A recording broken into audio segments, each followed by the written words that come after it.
Hello,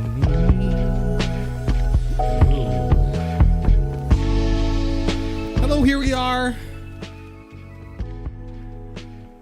We're all settled in now. What do you mean I was running around and not exactly ready to start the stream? What are you talking about? Juno left. Hi, I'm Warren. WarrenHayes, and it is the Monday stream. Because it is Monday, it is the start of a brand new week full of possibilities, full of charm and grace. I don't know. Hope everyone had a lovely weekend. Hope your start to your week is good. I know. I had a nice little weekend. Nothing, extraordinarily crazy. Nice and just a nice relaxing weekend. Got to watch quite a bit of pro wrestling, which is always fun. And did some sometimes there's weekends where it's like, well, okay, there's nothing really special going on because there's stuff I have to do. I gotta do some cleaning. There's errands I have to run. It was one of those. But I did get to go to the dog park with Juno on Saturday morning. Got that. Yeah, we had that little adventure. But look, I am not going to sit here and tell you that. I'm not going to sit here and tell you that I'm I'm not going to sit here and tell you that it was this thrilling weekend of thrills. It really wasn't. And besides, you got to keep my energy up for next weekend with the Valentine's Day gimmick. Yeah. Anyway, there was the Super Bowl this weekend that I don't watch football, so it's somewhat indifferent to me, in regards of what happens. I heard that the Seattle Seahawks completely obliterated the New England Patriots, who came across as a bunch of goofs. Because I have at my workplace, I have 2 Patriots fans. The things you have to put up with. You can't choose your family, you can't choose your coworkers, and they were very distraught this morning. And even they admitted that the Pats played like ass.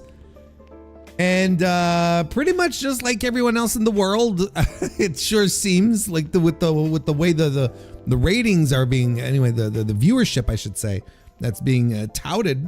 I watched the Super Bowl halftime show, the real one from the actual National Football League, and I thought it was a great show. I thought it was awesome.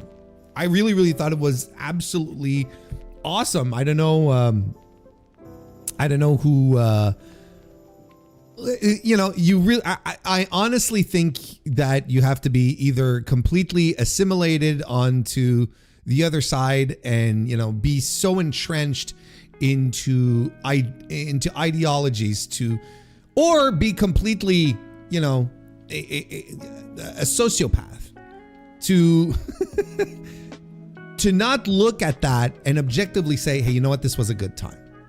You don't have, and I'm not necessarily saying you have to go and scream at the top of your lungs that it was the greatest show you've ever seen or whatnot. Just like, you know what, this was really well made. It was well performed. Everyone was into it. Everyone was good. The set was gorgeous. Bad Bunny he's just a tremendous performer and presence, right? So, and regardless as to whether you enjoyed the music or not, or whether you've heard about him or not, I mean, at this point, if you're a wrestling fan, we've been through this. Wrestling fans have been through this, like 3 years ago at this point? So no one who watches wrestling is like, well, who's this Bad Bunny fella? Yeah, we've been through that. No, I thought it was a terrific show. I really thought it was a terrific show. And you transplant that show into any era, you know, regardless of the political climate in the United States, and it would still be great. You know what I mean? Like it was just like just incredibly well done. Like I said, like you really have to be completely entrenched into an ideology to really look at that and say this was worthless and putrid, right? I thought it was really good. So yeah, you know, those are my, and while the Super Bowl was going on, I finished Fallout season 2. I watched episode 8 of Fallout season 2. We're not going to discuss spoilers. You know, I don't know how many of you watch the show, enjoy the show, are into the show. I think, you know, we're still very much in the spoiler grace period, right? I'm not going to go too much into it, but I will say this.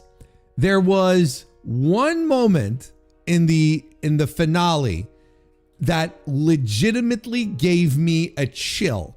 That I got a legitimate chill watching it. And again, and it's a spoiler for those of you who haven't watched it. So, you know, I'm not going to tread down that road just yet.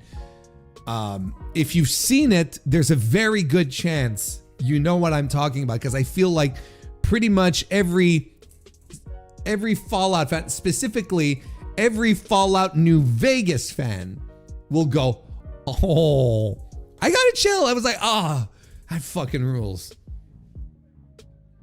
And I enjoyed it. I thought it was fun. It was a good season. I kind of like the first season more. I kind of like the first season of the Fallout show more. You know what I thought? This season lacked a lot of the comedy, like the dark comedy from the first season. But I understand, like, okay, like I understand, like the you know, the ghoul is not a comedic, you know, he's not a comedy act, right? And Maximilian isn't either. And in fact, Maximilian is, you know, I find he's finally finding his footing. How's that for alliteration? I'm glad he's finally finding his footing, because he's always been a very ambivalent character. And I was like, what are they trying to say with this guy? What's the point? Who is he? Like, anyway. And then and Lucy, well, Lucy is, she's her experiences are toughening her up, right? So she's not as bright-eyed and naive as she was when she walked out of the vault, you know, which was the contrast. That was a lot of the comedy in the first season, where it was her being confronted, this sheltered, you know, happy vault dweller full of hope, gets confronted with the realities of the Mojave Wasteland. That was a lot of the joke, but you know, now she's not as naive anymore and whatnot. So I understand, like, you can't lean on that as much, and everything. Yeah, everything felt a little more serious in season 2. Not as, and I miss. I think the comedy aspect, the dark comedy aspect, I think was lacking overall. But hey, I did watch the Muppet Show. I'm a guy who loves the Muppets. I was raised on the Muppets. Jim Henson was the first celebrity death I ever legitimately shed a tear for. And I was enchanted with how it came across. I thought the Muppet Show was awesome, and I hope it gets picked up. And look, you want to put your old school properties in the hands of someone who will properly take care of them. It's Seth Rogen, right? He's doing the same thing with the Ninja Turtles, right? The movies, right? The animated films. He's been doing a fantastic job with that. And I think he struck every chord with the Muppet Show as well, right? Because I don't know if anyone here remembers, or even watched for that matter, the Muppets show, not the Muppet Show, the Muppets show that was on ABC a few years ago. And that wasn't it, you know? Like, they tried something and was like, no, that didn't work. None of this worked. It was all very fabricated and it didn't feel authentic. Now in this circumstance here, it really felt like you were watching The Muppet Show and its structure and how the jokes were executed and how, you know, the interactions with the special guest star and all that. Everything felt spot on like it should be, like it was back in the 70s, early 80s. And you couldn't have got a better starting initial guest than Sabrina Carpenter. Like she gets it. She completely got it. And I got a huge pop from me when they're doing the bits, right? Because you'd have Kermit in most shows would interact with the special guest star, right? And so they're doing that bit with Kermit, and he basically thanks her. I don't know if anyone saw this, but this is such a good line, and I was like, oh shit, okay. Anyway, I might be overselling it here at this point, but Kermit goes, he's with her, and he says, I want to thank you for being here. You're such a big star. You could be anywhere in the world, but yet you chose to be here. And she says, oh yes, I could be doing, you know, I don't remember exactly what she said specifically. I could be, you know, at this movie premiere, I could be scuba diving, or I could be dating. And then she leans into, or I could be going on a date with, and then she leans into Kermit and sort of whispers in his ear the name. And Kermit sort of goes, is it, oh, he's single? And she goes, nope. All right. And I was like, that's fucking awesome. Like that's the Sabrina Carpenter brand, right? That's the, like, so, and despite the fact that this is like, you know, a show for kids, like if you're an adult and you know, you're like, oh shit.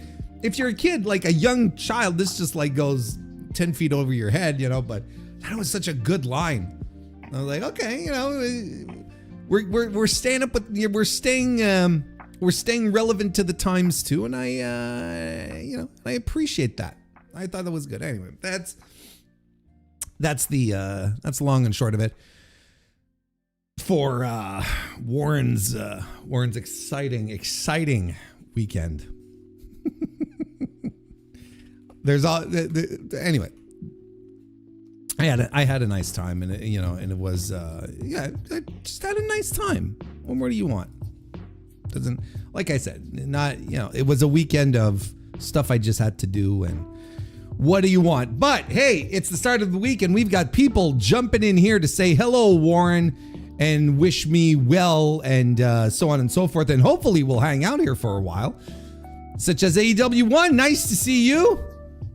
Is indeed first to comment first.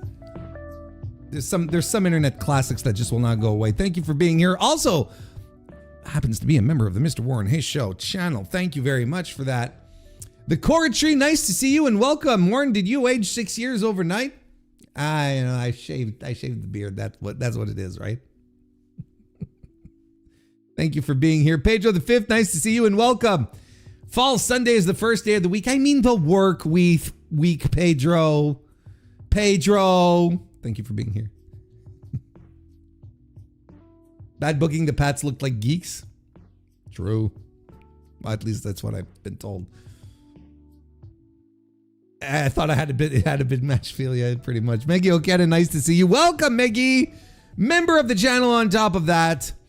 Got our boy Conrad from Everything Pro Wrestling. Nice to see you, Conrad, and welcome. I don't really like a reggaeton, but I thought Bad Bunny put on a great performance. I'm not a reggaeton guy either. Despite the fact that, you know, I've enjoyed multiple variants on EDM, as the kids call it these days, or, you know, techno music like we used to call it back in my day, or you know, any type of electronic music, dance hall music, so on and so forth. But reggaeton was never, I was never really into it, but that was good. You know, again, like I'm not necessarily running that up and down through my Spotify list since, maybe not, probably. I, in fact, confirmed I am not, but I enjoyed the performance nonetheless. Whoever created the stages for Bad Bunny deserves a round of applause. They were amazing, right? That little like, it was just all good, and the sugarcane were people. Mr. Antox, nice to see you and welcome. I love how WWE is trying to play neutral with some of the folks chatting up Bad Bunny to ride the news of AW's Fuck Ice crowd from Vegas. I mean, what's WWE going to say about it? They got nothing to add here. They have nothing to add here, and they're definitely not going to throw their hat into this. What are they going to do? Like, what's the counter? They're going to pipe in Trump chants? I mean, they probably could. You know, they probably would. Maybe it's even been discussed. Carlos, nice to see you. Sports and Things shows. Welcome to the chat. Apparently, they are anthologizing the next season of Fallout, possibly with the new main character. Hopefully, they go to DC. Well, I hope not, because there's a bunch of cliffhangers here that just finished. Unless they circle back to these people, maybe in the future. But I mean, you know, no, I hope not. There's a bunch of people here. I want to see what happens to them. Team Gonzo, I guess. Gonzo's a weirdo. He's always been a weirdo.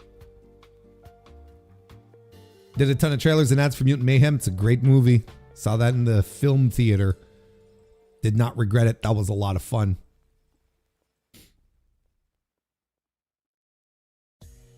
I thought Warren was molting for the winter until he shaved today. It's, you know, you go outside, you have a big hefty beard, or as big and hefty as mine get. You can feel it. You're like, eh. And then when you shave and you go outside, you're like, ooh, brisk. Since you're talking about Fallout, how about that news of Double or Nothing being in Louis Armstrong Stadium in New York? I'm here for a kiss to build a dream on from the theme music a la Fallout 2. What a connection you just drew there, Mr. Antox. Congratulations. We're going to get to that. I'll talk about that a little later, but yeah, yes, this is exciting stuff. Silver Apocalypse, nice to see you and welcome. Also a member of the chat. It's good to see you too. Thoughts on the new Discord news? Oh, this fucking sucks. Discord announced today. Okay, well, let's go back a little bit. You remember last fall, or maybe you don't. There was a law that was passed in the UK that demands that online services request that teenagers identify themselves, that they provide ID to show, not teenage, but that people need to provide their identification to show that they're not a teenager, essentially, to show that they're an adult, so they can be classified as an adult within the systems. And Discord, complied to that, and set up an age verification system where people could just supply Discord with any type of official government ID, and you just give that to Discord so you can use the service with full features, essentially, right? Well, it turns out that Discord announced today that this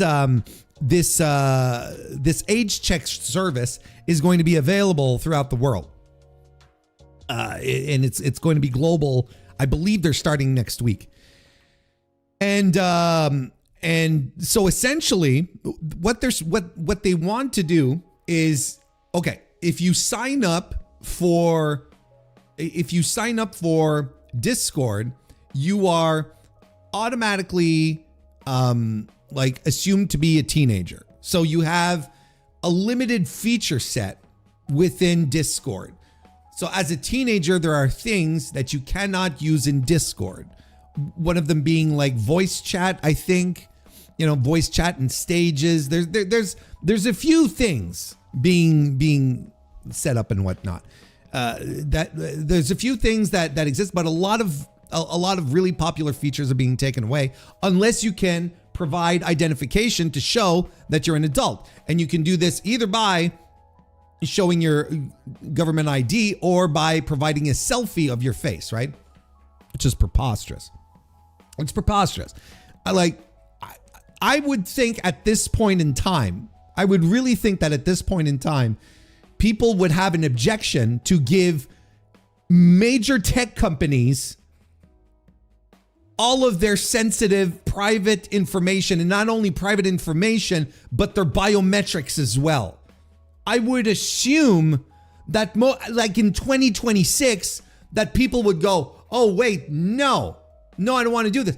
And especially Discord, because, oh, the little part I left out about the UK thing was that a couple of months after Discord set this up, someone hacked the servers and all of the IDs were leaked. 700,000 IDs were leaked and thrown onto the internet. So why would I even remotely trust Discord, who does not, who's installed this in the past for a dry run, couldn't even get it right? How am I supposed to believe that they're going to do the right, that they're going to protect my information? And not just that, not even go as far as to say, oh, it will protect my information. How do I know that that this company won't use this data for any other purposes? Kind of like we saw with Facebook, right? And this Palantir stuff, and previously the what was the other scandal? What was it called? The other data collection agency. I can't quite, it's not coming right off the top of my head, but there was a big scandal with Facebook a couple of years ago, and everyone puts all their fucking information on Facebook, where they work, where they live. They give their birth date. They give their previous employers, their boyfriends, their family. Like, Facebook has everything on you, right? And with the way that things have turned, the Cambridge Analytics, thank you, Corey Tree.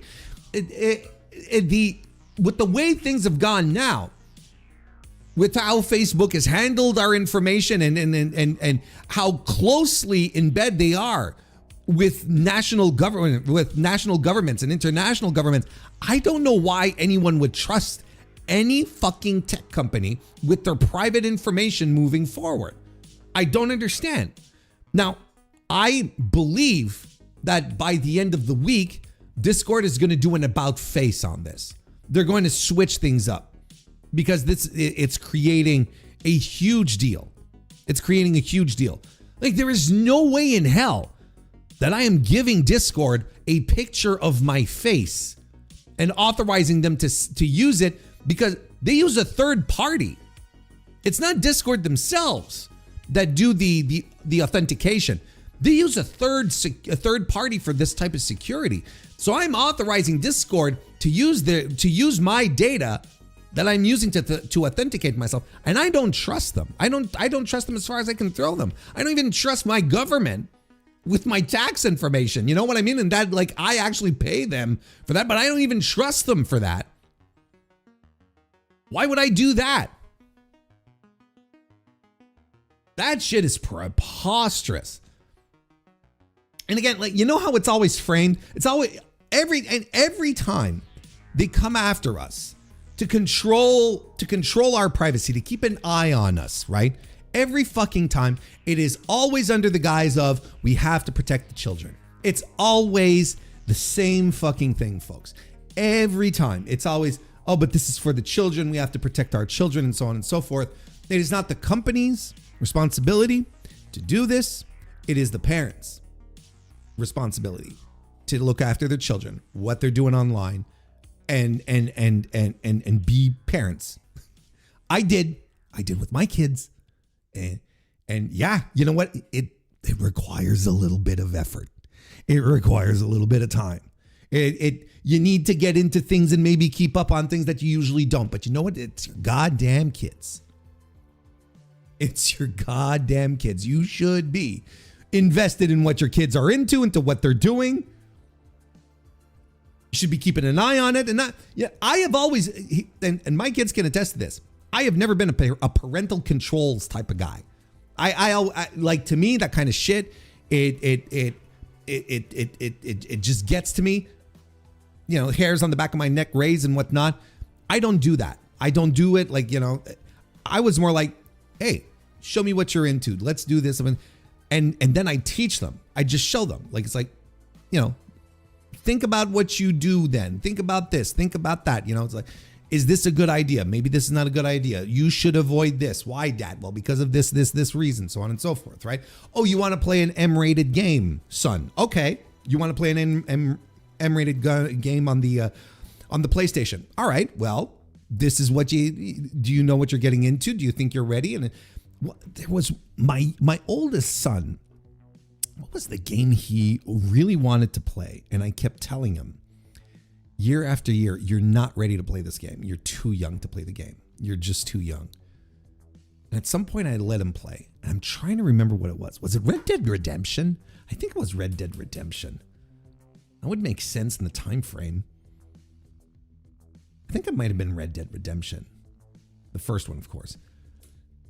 And I'd tell him, it's like, yeah, no, the things that are discussed here, the topics, they're very grown up.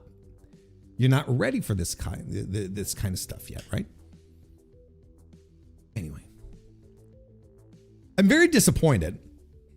But look, we'll see what happens. But you know what? Here's my ultimate analysis of the thing here. Like, this is my ultimate takeaway. It's crazy how these major companies, these big internet service things, these applications and whatnot, especially chatting applications, right? It's extremely arrogant of them to just sit there and sit there and believe that they are such a part and a fabric, an undeniable part of the fabric of our lives, that we are ready to give up our personal information to them to use their service. And that's preposterous to me. That's absolutely ridiculous. And it's arrogance that does that. Because in the real world that we live in, kids, we can move to any chat app that we want. At some point, you can just be like, I'm done using Discord then. And then you move on and you try something else. You just move on and you use something else. I did that with Messenger.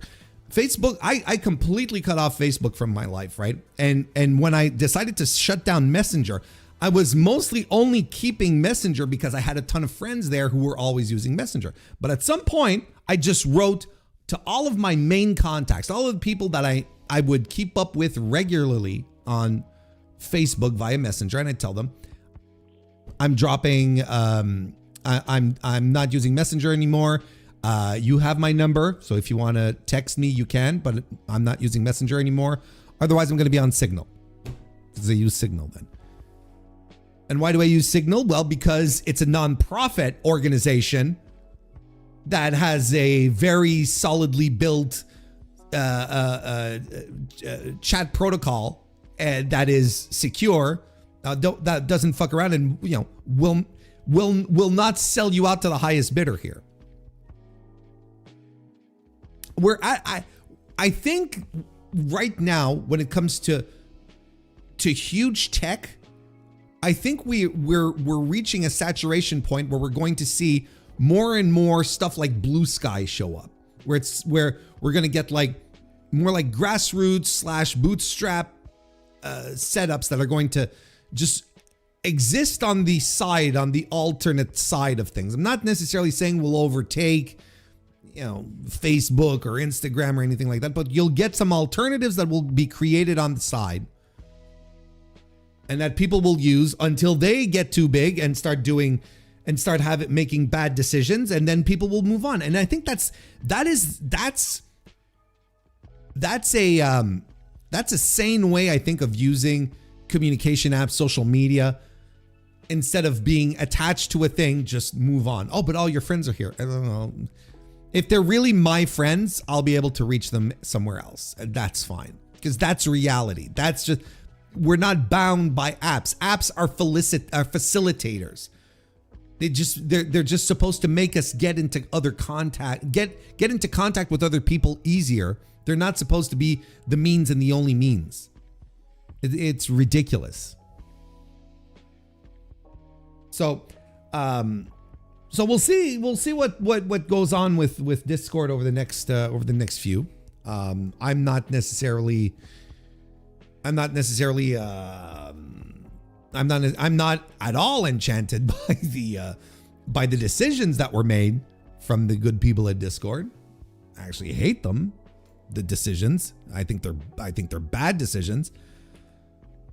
Does this mean we're leaving Discord, Warren? I couldn't tell you. I don't know. Been chatting with some people about opening up a good old-fashioned message board. And just like manage things yourself. Anyway. So Convoy, nice to see you and welcome. It's almost as if we sort of crossed paths on this conversation. It's almost as if. Also, Convoy happens to be a member of the Mr. Warren Hayes Show channel. Nice to see you. Hikaru, nice to see you too. IRC time indeed. Let's go back to FNet. Those were the days.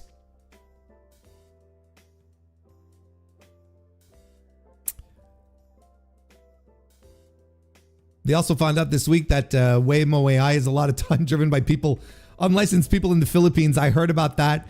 Got a big hearty chuckle out of me.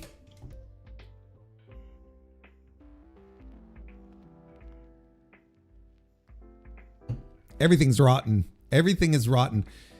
It's so crazy how within 10 years, just about 10 years, like the promise of a connected future with great tech has just turned into a complete trash fire of nonsense of shit people don't want or need, and promises that are just like are unable to be fulfilled at this point. When somebody think of the children, when somebody think of the DGMC, now that's the good question to ask. JD, nice to see you. Welcome to the chat. I just started to settle into lurking the Mr. Warren Hayes Show Discord, and now I might go, look, no, I don't want to say, I'm literally going to see how this plays out. Okay. Because again, like I might, I just want to see how this goes out, how this goes, because I really think that Discord is going to capitulate by the end of the week, and they're not going to come in as hard. It's not going to go well for them, right? But we'll see how things go. And at the very least, if it does, if Discord becomes awful and unusable, well, we'll find somewhere else to go. We must be digital nomads. We must not be tied to a single solitary platform, says the guy who streams exclusively on YouTube. The one good thing AI is good at is coding, and I think the barrier to entry of spinning up applications is lower than ever, so why would we put up with the bullshit? I agree.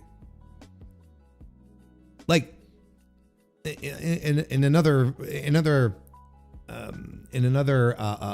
group chat I was chatting with today about the Discord stuff, I was like, well, I think now would be a really good time for someone to come up with their Discord based off of AT Proto, which is the same protocol the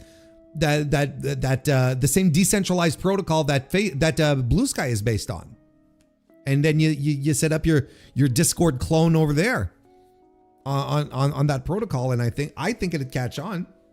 Maybe not in massive droves, but you'd get a good solid user base, right?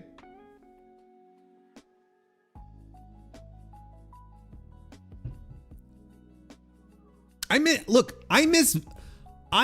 bulletin boards, and I miss Usenet. I miss discussion boards. Those things were fantastic, and they were true communities. They were true communities. Again, like it always connects to my internet wrestling community rant, the IWC thing, where I keep telling people, it's like, no, this is not a community. There is no internet wrestling community in the year of our Lord 2026. There's a bunch of people online posting about wrestling, but it is not a community. It's not what it is. There was a time it was a community. It was a legitimate, where the IWC was really a thing. But whenever people talk about the IWC today, that ain't it. It's not it. Waiting for Warren to get on Kick. Well, maybe the day I want to ride fast cars recklessly while texting and get into accidents live on stream. Once I need to scratch that itch, then I'll drop onto Kick.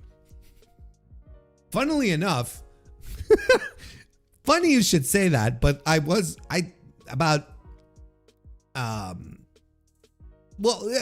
post operation. So last year, and maybe anyway, I was actually looking into maybe streaming on Kick. I was looking at some videos and whatnot, and was looking at their partner program, which was like very good. And then you do a little digging, and then you sort of realize, the type of people who are there. It's like, I don't want none of this community. I don't want any of these people dropping into my live chats. I don't want any Kick stream viewers in my live chats. So that was ultimately, it was an easy decision to make.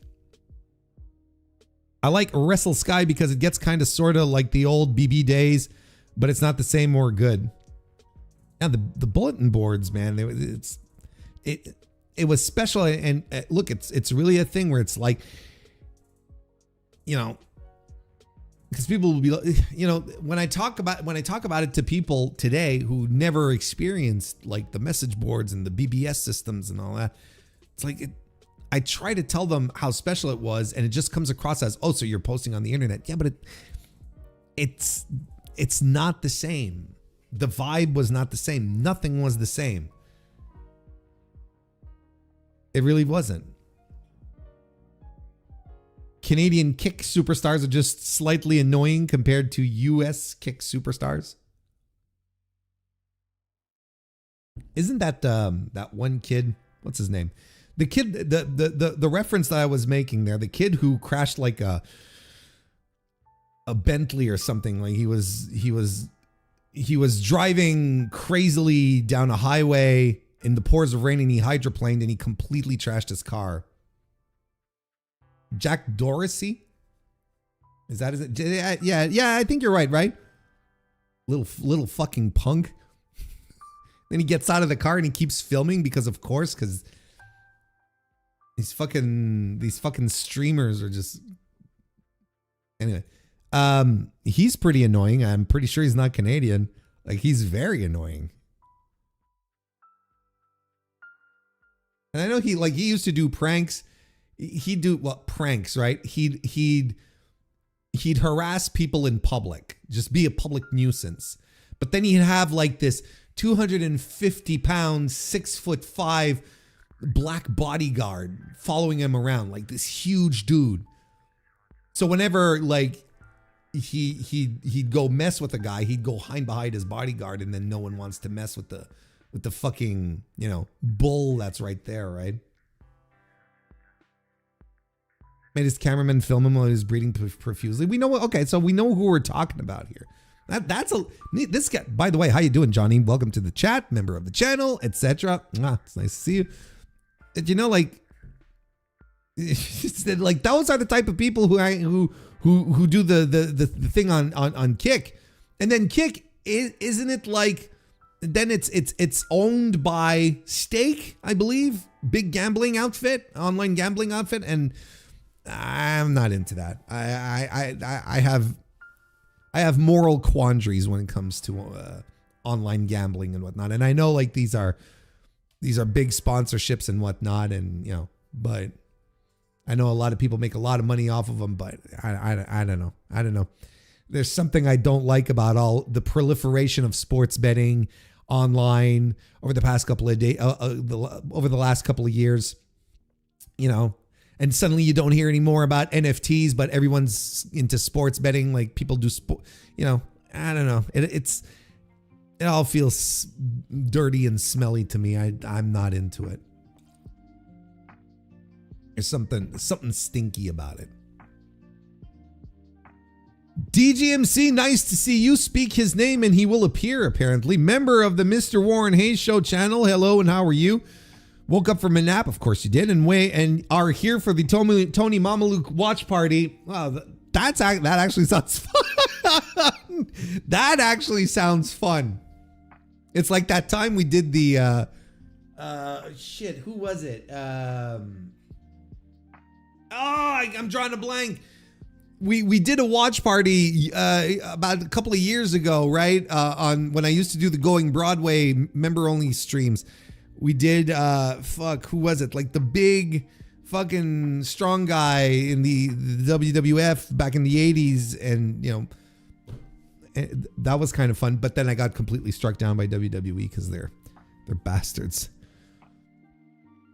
BBS's are possible to moderate. You knew all the regulars. Things weren't algorithmically delivered, so you had to engage with everything equally. It wasn't threaded, so topic-focused discussion dominated. Exactly.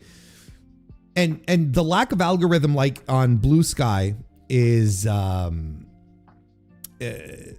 of harkens back to that for me, where it's just like, I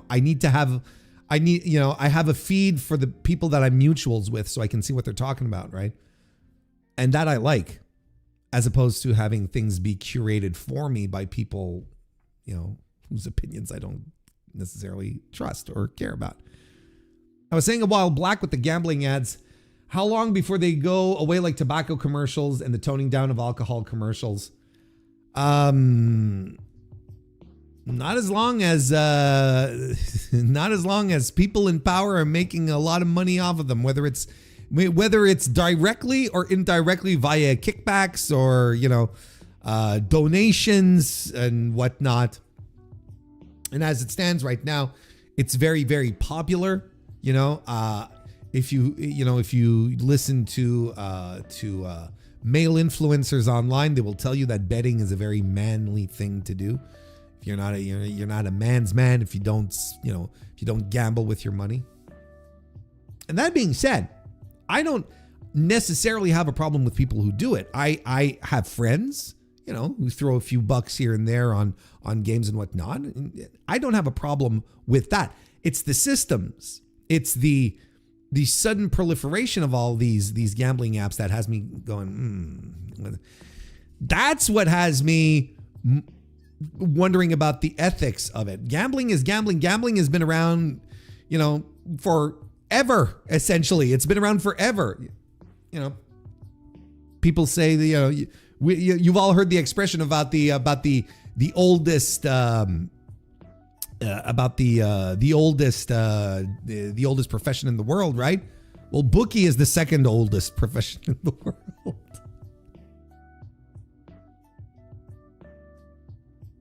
The gambling ads are insane. Every NHL game is top to bottom littered with them. It's obnoxious. I know. I know. You see that. You see it everywhere. And anyway, we could go on it for a long, long time. I'm not into it, and I think it may be, I may be there may be some kind of, we may be at the onset of some kind of epidemic moving forward, because I find kids are getting into this stuff way too early too. Getting way, way, way too early into that stuff because it's just easy to do now. Reading an article about how researchers can detect increased instances of domestic violence when a home team loses in places with sports betting was grim. That doesn't sound great.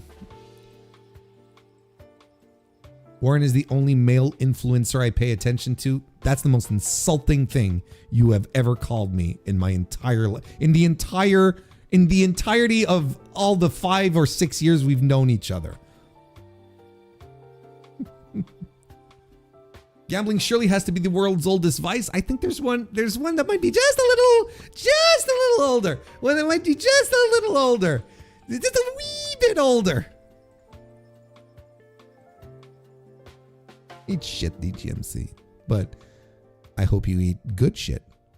All right. We are we 51 minutes in? What? We're 50 minutes in? Just look at my timer here. And we haven't talked a lick about pro wrestling yet. Welcome to the stream.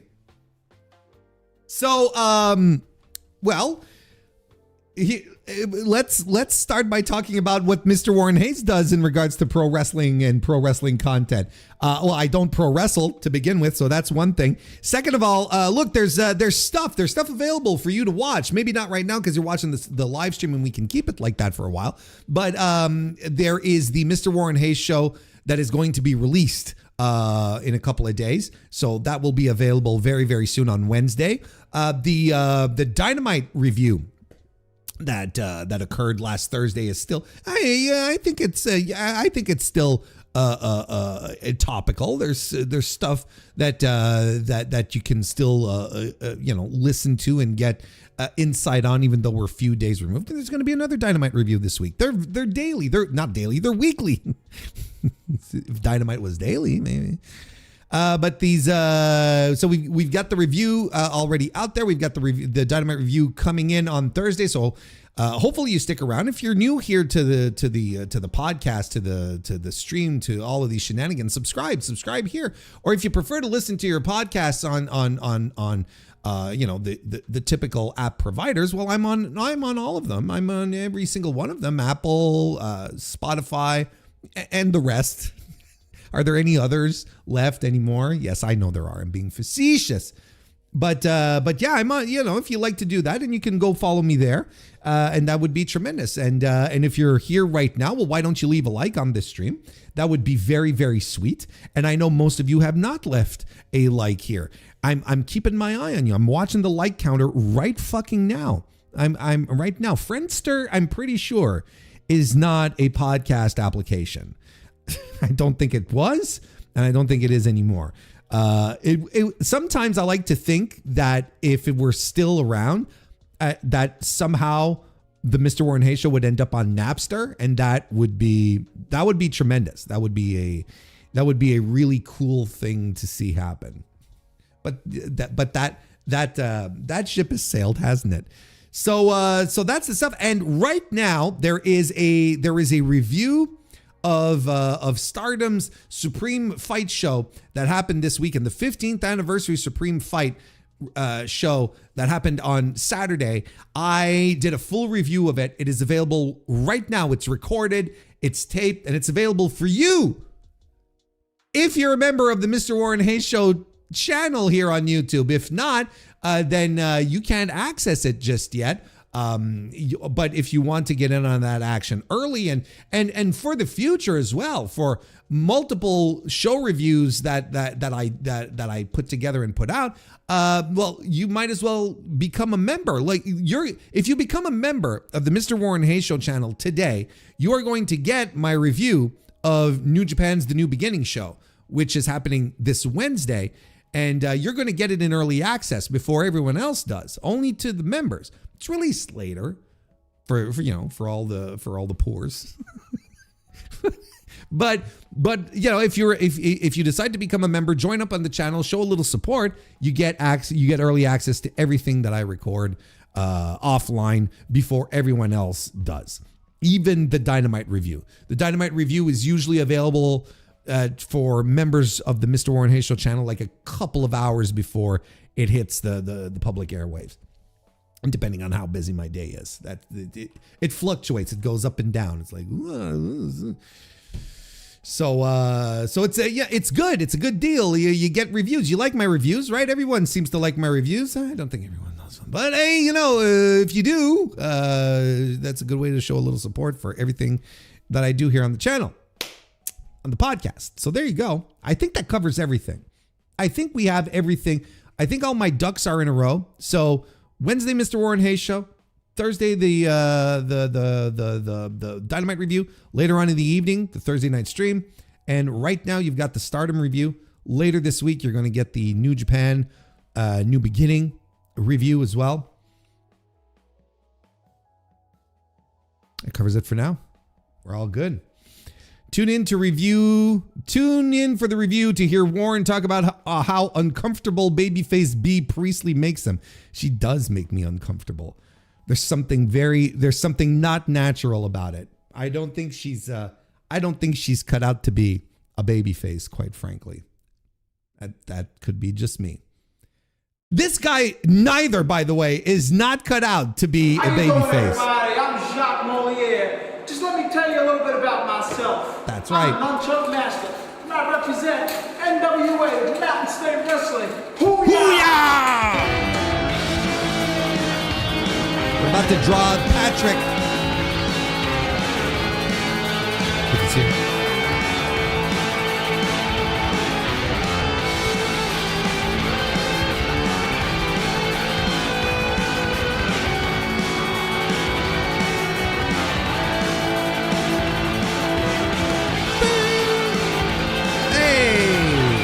Go ahead and why don't you leave a like on the stream here now that you've seen your Jacques Moliere. Show some love for Jacques Moliere here as we head on over to our docket. There's our lovely docket for the evening. We're obviously not going to be able to go through everything because I couldn't shut up about nonsense. But listen, look, I've been trying to get this on.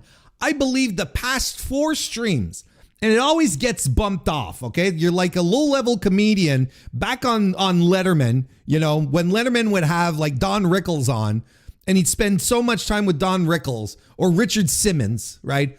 And then, you know, he'd do like 2 segments and they went long, and then he'd sit down at the table and he'd say, oh, we had a lovely comedian here tonight, you know, and he'd tell you, we had a lovely comedian with us tonight, Jason Blarbers.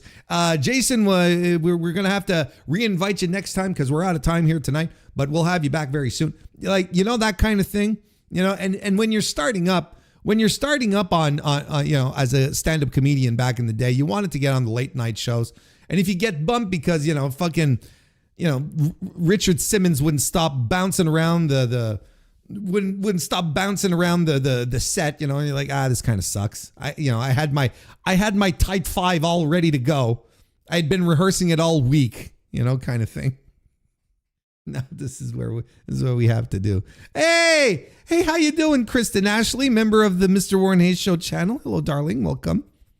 Yeah, you know, Jason Blarbers, famous stand-up comedian. Anyway, listen, I have to try and stay as focused as I can here because like I said, this story here, I've been trying to get this on the stream for the past 4 or 5 streams easily. This is technically old news, but I have to get it out of my system. I will feel like I have failed, and we've talked about it multiple times as I'm ending the stream. And like, shit, we didn't get to the Thea Hale thing.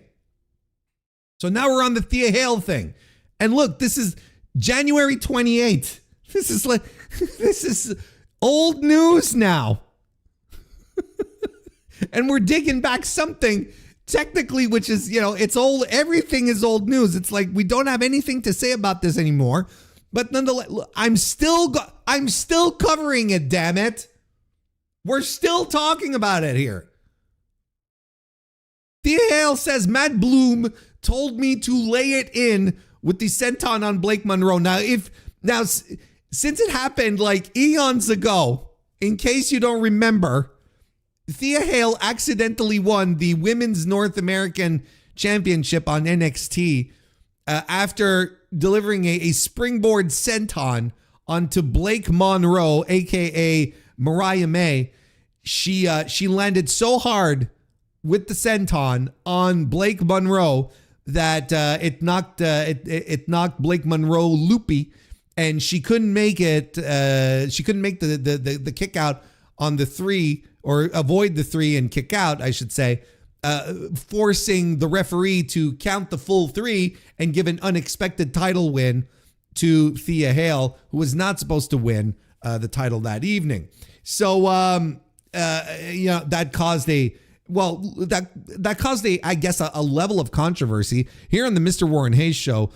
We mostly reveled in the comedy of it because it was extremely funny and nonetheless a historical event, because in the history of pro wrestling, it has not happened very often for a title to change on a botch like that. Like outside, and we're not talking about like the referee like going to a finish because the other person got injured, right? Like with John Moxley and Ray Phoenix, or with Willow Nightingale and Mercedes Moné for the Strong Women's Championship, right? Not like that. I'm talking like, not necessarily someone getting injured and then calling an audible so that we could go to the finish. Just the referee counting it like a shoot. That a historic. Thea Hale's name will go down in wrestling history, folks.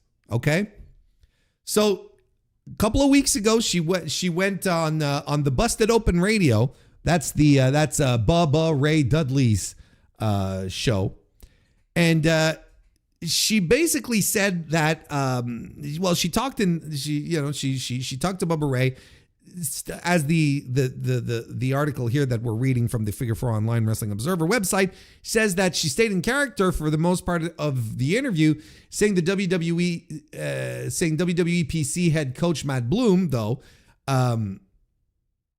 this part wasn't exactly in character. She says WWE PC head coach Matt Bloom told her before the match to really lay the move in if she hit it on Monroe.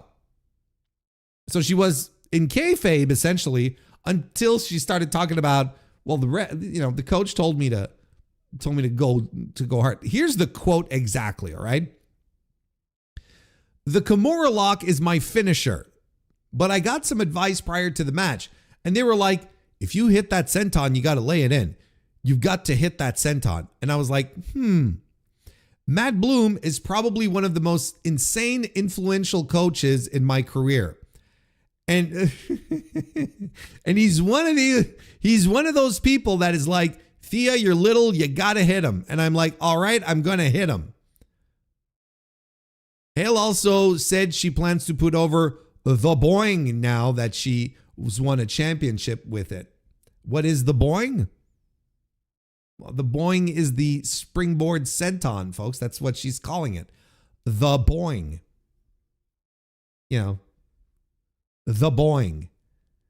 Some people call their devastating moves, they call them hidden blades, or they'll call them blue thunder bombs, raging fire, burning hammer, right? And we're going to go with the Boing. Doki. That was the best Boing I've ever executed in my life. Please don't clip what I just said there. So now the Boing, you better believe this is going to hit like that every single time. I am throwing my entire body weight up in the air and then landing on you. I wouldn't want to take that. I wouldn't want to be on the receiving end of the Boing.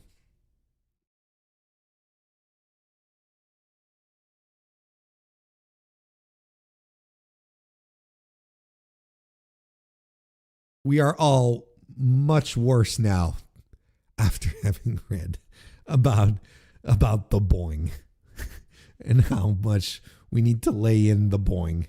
Anyway,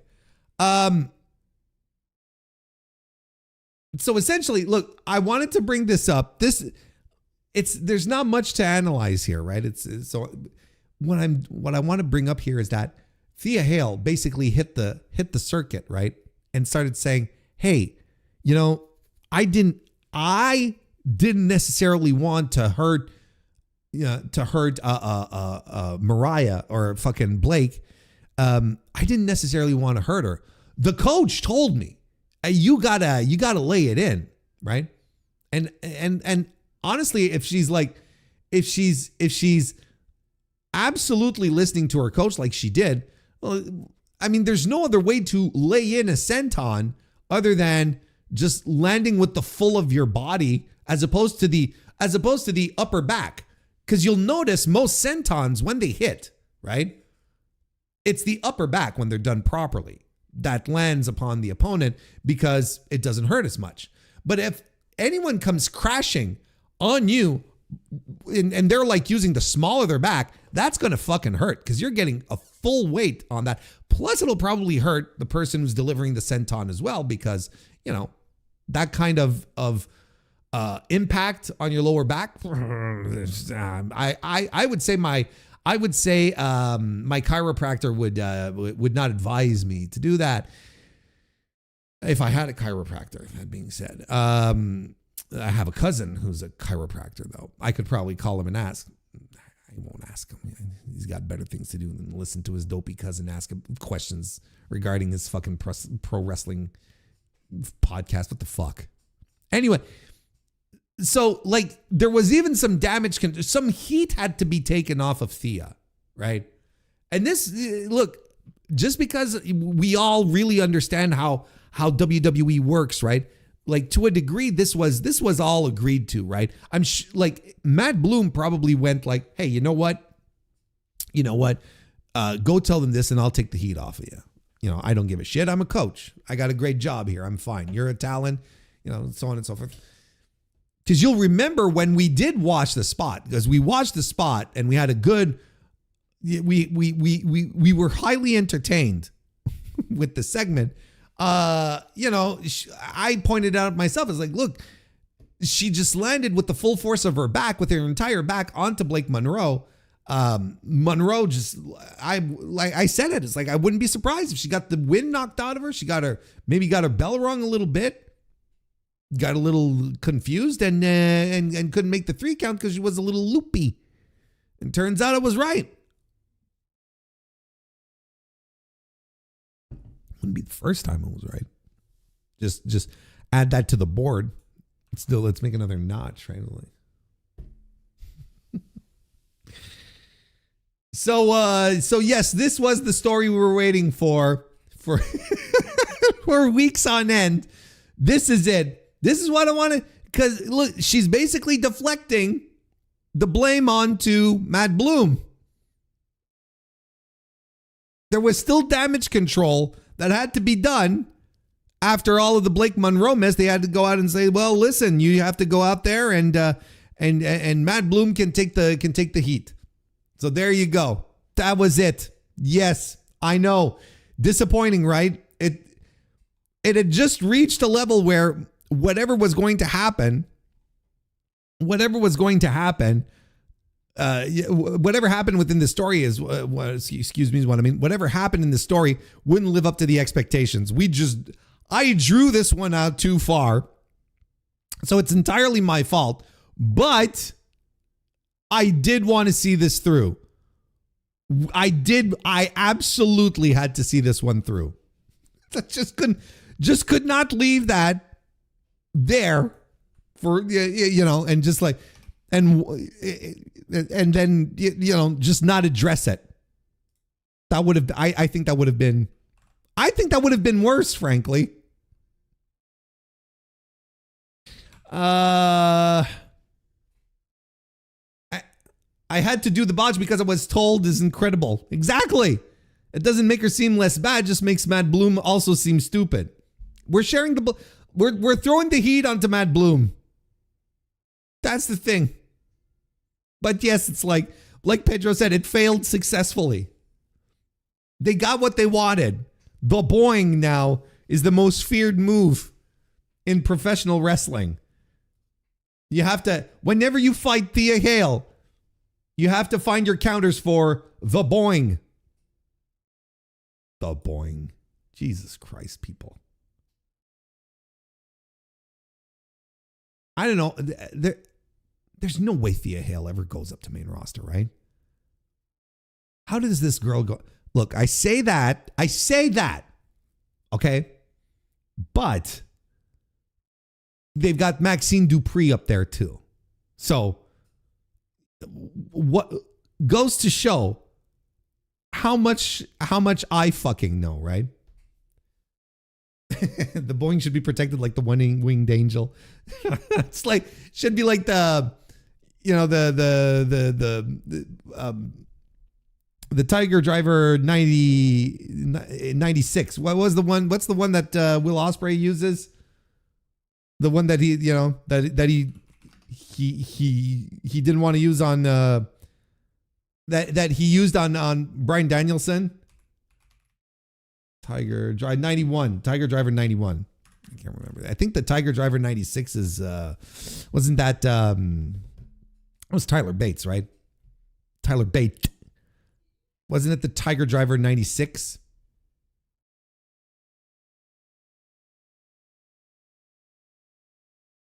Anyway. Moving on.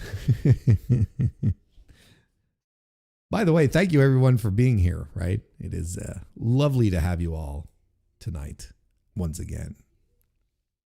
We've got some Janelle Grant lawsuit news reported by Brendan Thurston over there on Post Wrestling. Judge denies discovery in Janelle Grant lawsuit against Vince McMahon and WWE. Allows her to renew the motion later. So let's take a look here. Read the article that Brandon whipped up here. Judge Sarah F. Russell has denied Janelle Grant's request for early discovery in her lawsuit against Vince McMahon and WWE, though she indicated Grant may renew the motion later in the proceedings. In her ruling, Russell found that Grant had not established good cause for obtaining records and depositions before the defendants filed their anticipated motions to compel arbitration. However, the judge left open the possibility of reconsidering the issue once those arbitration motions are submitted. The judge's order said she could not determine yet whether allowing discovery at this point is needed to resolve the arbitration issue. The related portion of the order states as follows. Plaintiff Grant seeks discovery to support several grounds for avoiding arbitration. The court expresses no opinion as to the merits of these forthcoming arguments or any other grounds that plaintiff may choose to assert in opposition to defendant's motion to compel arbitration.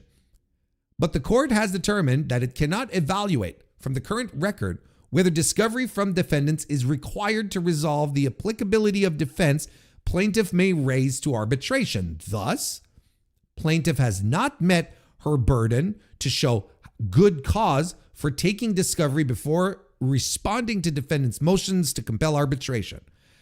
Plaintiff may renew her motion for leave to take discovery in conjunction with filing her response in opposition to defendant's motions to compel. After reviewing the briefing, the court will determine whether to permit parties to take limited reciprocal discovery. The decision filed Friday evening moves the case forward after 7 months of inactivity while awaiting the judge's ruling. The long wait, while notable, is within federal judges' broad discretion over the time they may take to make decisions. The parties did not immediately respond for requests for comment to requests for comments from Pro Wrestling.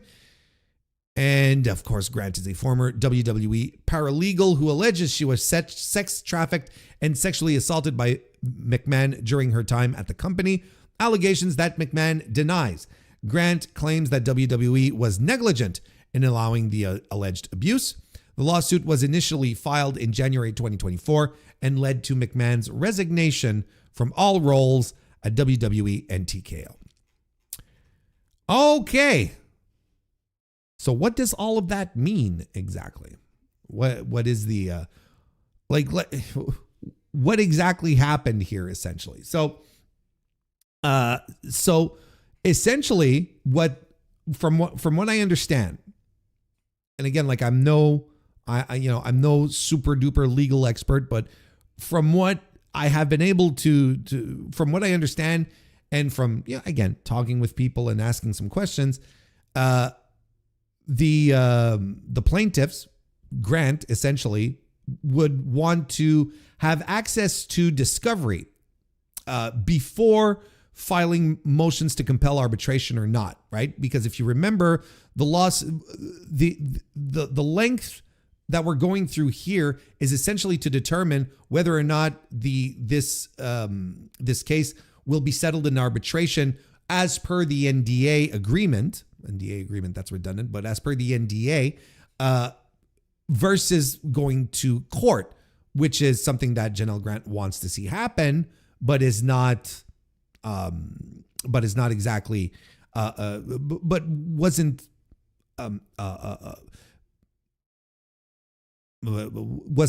covered. There we go, by the NDA, because the NDA did say that it was supposed to go to to arbitration. But if you recall, they're basically the plaintiffs are basically challenging the validity of the NDAs in this type of situation. So basically, the plaintiff here in this situation was requesting certain records and the opportunity to question people, make depositions and whatnot, before the defendants, which is McMahon, had the opportunity to file motions to send the case to arbitration. They wanted a little more information before going down that route. They needed some discovery, right? So I think it's pretty clear. It was in the headline. The judge basically said that Grant cannot get those records, like they cannot get the discovery, cannot get the records, cannot make depositions yet because she hasn't shown a strong enough reason, right? The good cause, right? So she hasn't shown a good enough reason to justify doing that discovery before the arbitration motions are resolved, if that makes sense. Now the judge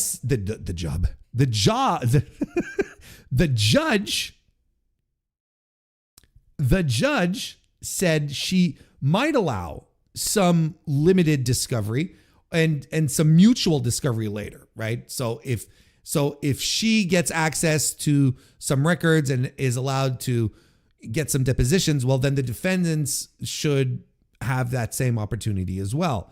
But this will happen only after the defendants file their motions to compel arbitration and not before. And the reasoning behind this simply is because the court can't tell whether Grant actually needs the records that she wants to respond to the defendant's arbitrations regarding it, to respond to the defendant's arguments regarding arbitration.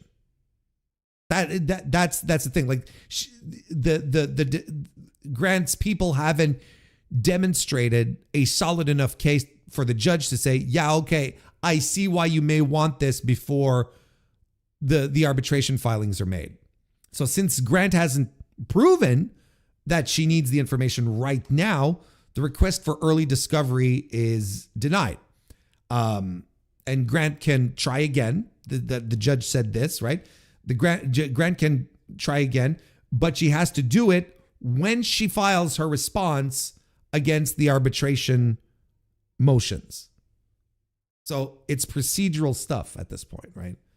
But it is, but it's nonetheless like it's still interesting and compelling to see how deep into this we are and how on the cusp we are really of something moving forward. If the question that I have, and I wasn't able to get a really satisfying response to this question, but I was wondering if Grant had been able to get early discovery on this, would her discovery be public? So would we have had the opportunity to see, some of the evidence, some of the things that are being thrown in here? Would we be able to see the depositions that were being made and who was being subpoenaed to make a deposition and so on and so forth?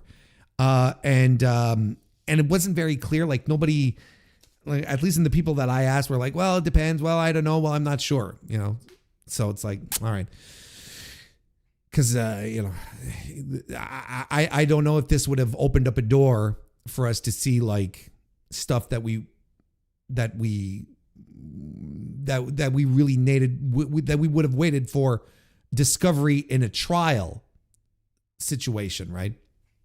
Probably. Because I think the idea with discovery is that everything just like gets thrown on the table and everything is transparent for all parties involved, and that includes the general public. So, it still could happen. It still could happen once we get to the filings for arbitration, which still could take a while. Everyone that thought that this was going to be resolved really, really fast, and look, this is dragging, right? This is going on like this is 2024 at this point, folks. It's been a while. It's been a while. And the accusations sort of, they had been around since 2023, right? If you recall. And the lawsuit was filed in 2024, January 2024, and it's been 2 years now. And it doesn't feel like we're getting any closer at the very least, but we'll see. We'll see how it goes. We'll see how things keep moving here, but this is the latest development in the case. It's interesting, and I hope I explained it in as plain English as possible, so that we can all continue to follow what's going on here in the Janelle Grant case. I don't see how an NDA. I don't see how, if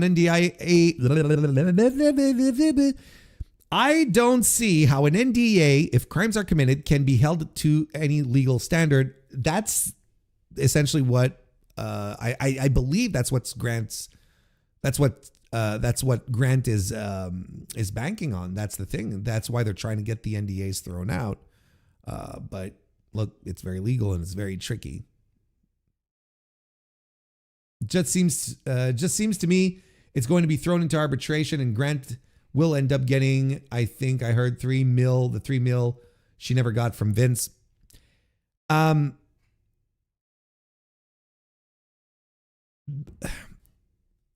I think I even said this at the time. There is a 95% chance that this is going to all end up either in arbitration or settled out of court.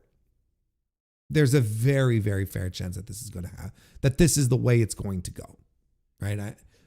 It's not going to be a big courtroom drama. It's not going to be any of that. It's all going to be settled outside of the public eye, right?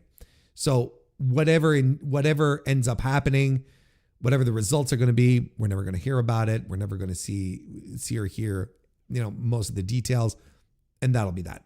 I mean, there's a teeny tiny percentage of a chance that it might happen. Because even if arbitration, let's say the motions to arbitration are rejected and the judge goes, no, this is going to court.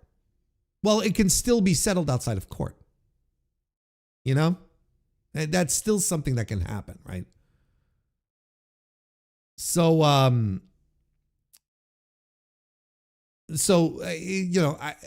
that's still what we can expect. I think it would be really interesting for a lot of wrestling fans, the general public, of course, but in particular wrestling fans. I think it would be very, very interesting if anything went to discovery, and we got to see the majority of the evidence that is presented against Vince, and the records and whatnot, and the stuff that the defendants have on Grant and whatnot, and to see all of that come together and help us paint an even better picture of what's going on, and to see just how deep it goes, and how twisted Vince McMahon really is. It would be some fascinating insights, don't get me wrong. Of course, you want to see justice be served as well, but look, I don't know if we will get any type of discovery on this. I really don't know. But what if anyone's waiting for if anyone is waiting for a drag out court battle and where Vince McMahon just airs everything, that's not happening. That's just not going to be a thing.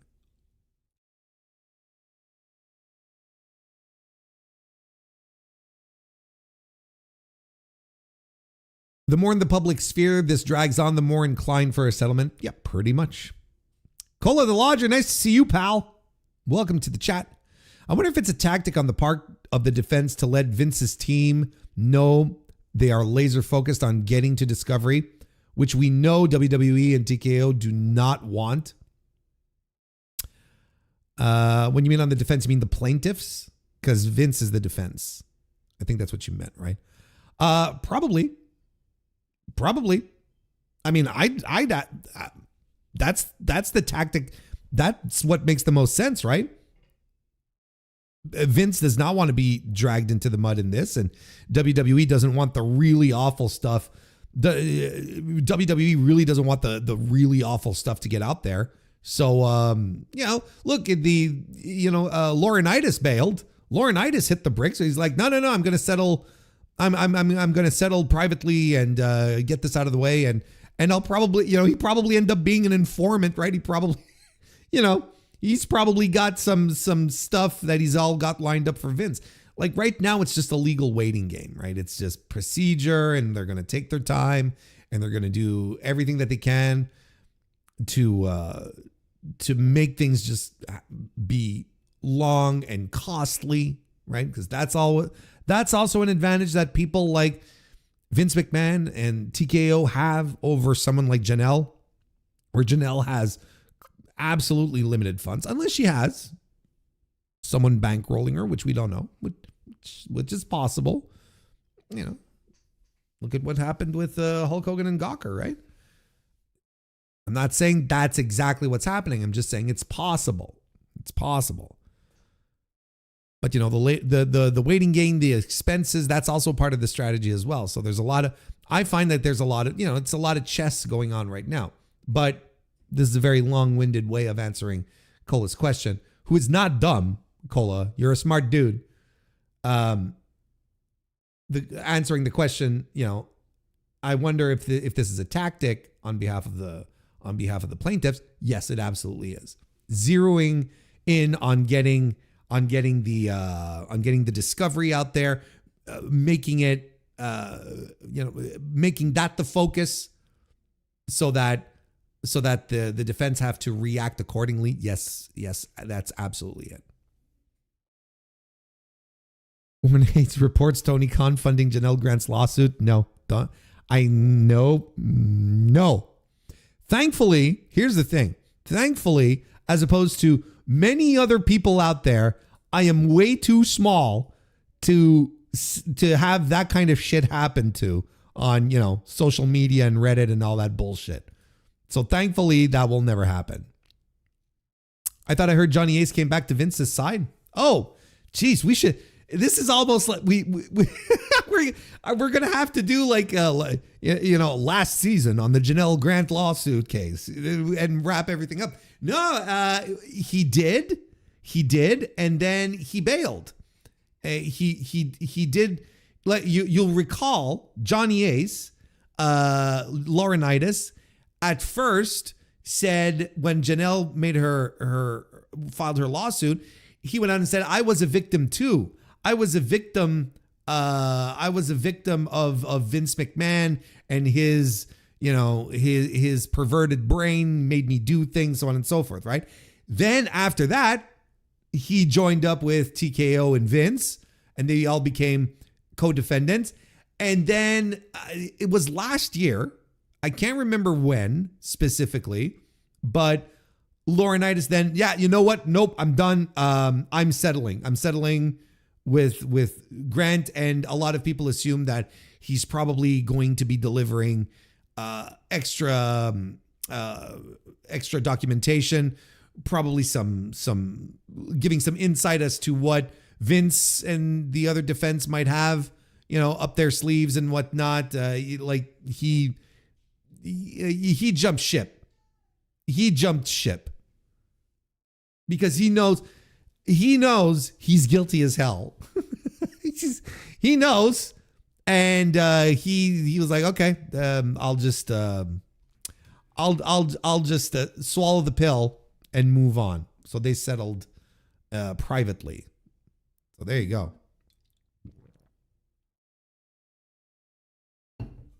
That fucking weasel, LawrenHayes. It's not. No one is really shocked, are they? Though, no. Are we really shocked? Are we shocked? Maybe a little shocked that Johnny Ace stood up to Vince. Maybe a little shocked that Johnny Ace, like, decided that, no, I'm gonna stop being a meme. Maybe we're a little surprised. His spine is no solid material. Bold to assume he had a spine. It's that scene from It's Always Sunny. I'm playing both sides. Exactly. WarrenHayes reports DGMC hates pickles. I mean, that's the least offensive thing that he dislikes. Join the Patreon for more. There's no Patreon. Okay. So let's take a look at what else we have here lined up on ye old docket. AEW. Here's another article that we're going to go over from the Wrestling Observer Figure 4 Online. AEW is rumored to have interest in former WWE/TNA tag team. Contract season is not over yet. I wonder who it could be. The inspiration could be hitting to AEW. Ah, God fucking damn it. What? No.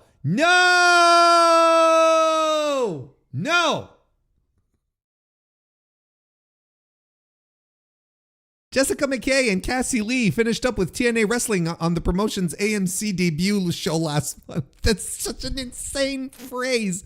That is such an insane sentence. They finished up with the company on the debut show of the company's biggest network deal in years. It's like nothing. It's nothing against Ian Carey here. That is factual. Okay. This is true. It's just an insane thing to read. It's not like how it's written or anything. It's the facts here that have been laid out. Jessica McKay and Cassie Lee finished up with TNA Wrestling on the promotion's AMC debut last month, where they dropped the Knockouts tag team titles to the Elegance brand. In this week's edition of the Wrestling Observer newsletter, Dave Meltzer wrote that there has been, quote unquote, a lot of talk about the team potentially coming into AEW. Here's Dave's quote.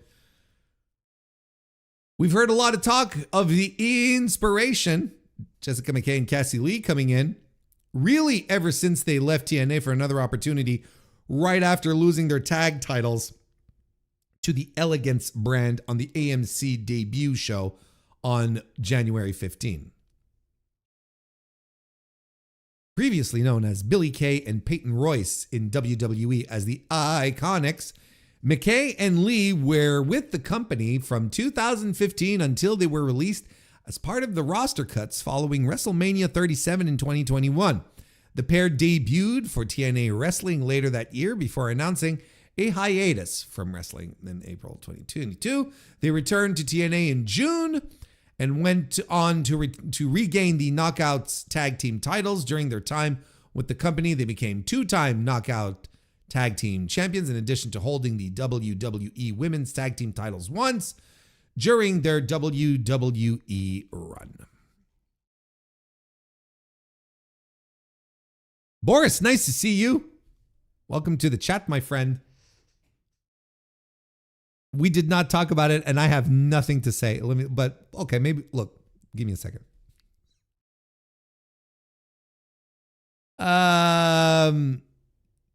On Blue Sky, I said it was going to reserve judgment, and I was told I was a bad person. Okay, listen, I think I posted something about the Iconics joining AEW, right? No, I did say something about the Iconics, and I said something to the effect of, I think people who are excited at the prospect of the Iconics, the inspiration, joining AEW have probably not seen the Iconics wrestle in the past couple of years because no one wants that. They're not good. They are not good at wrestling. But that's not like, to me, like that's not even the issue. Like I feel like there's something bigger at play here. I think there's something that's permeating in pro wrestling more than ever. Okay. And it's this concept of it's this idea of bringing in pro wrestlers that have like that were doing acts like 10 years ago or whatever, or 5 years ago, or 6 years ago, and bringing them back and them doing the exact same acts that they've been doing the entirety of their career.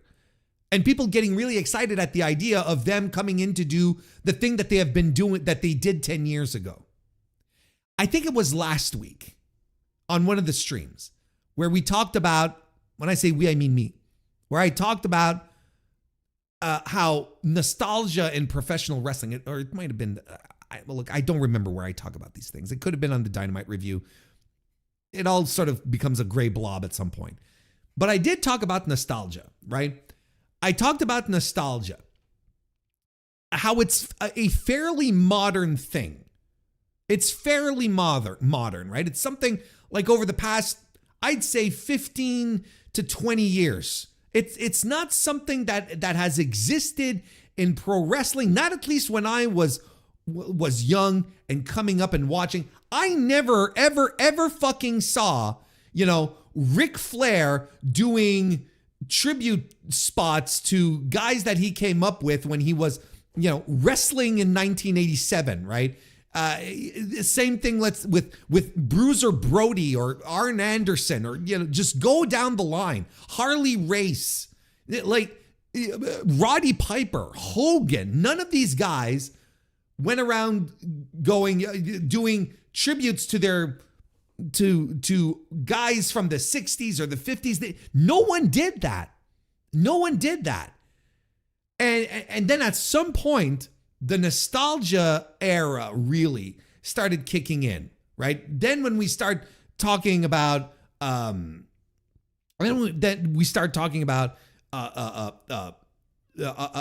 people from the past, and then talk about them in a very venerable fashion, right? Which, to be fair, I want to make something clear, is a good thing. That's like honoring people from the past and whatnot, and the greatness of wrestlers, especially those who are no longer with us and that were extremely important and formative to professional wrestling. I think that's important, but at some point, it's like the nostalgia doesn't necessarily. If the nostalgia only encapsulated remembering the greats or remembering historical figures, that would be one thing.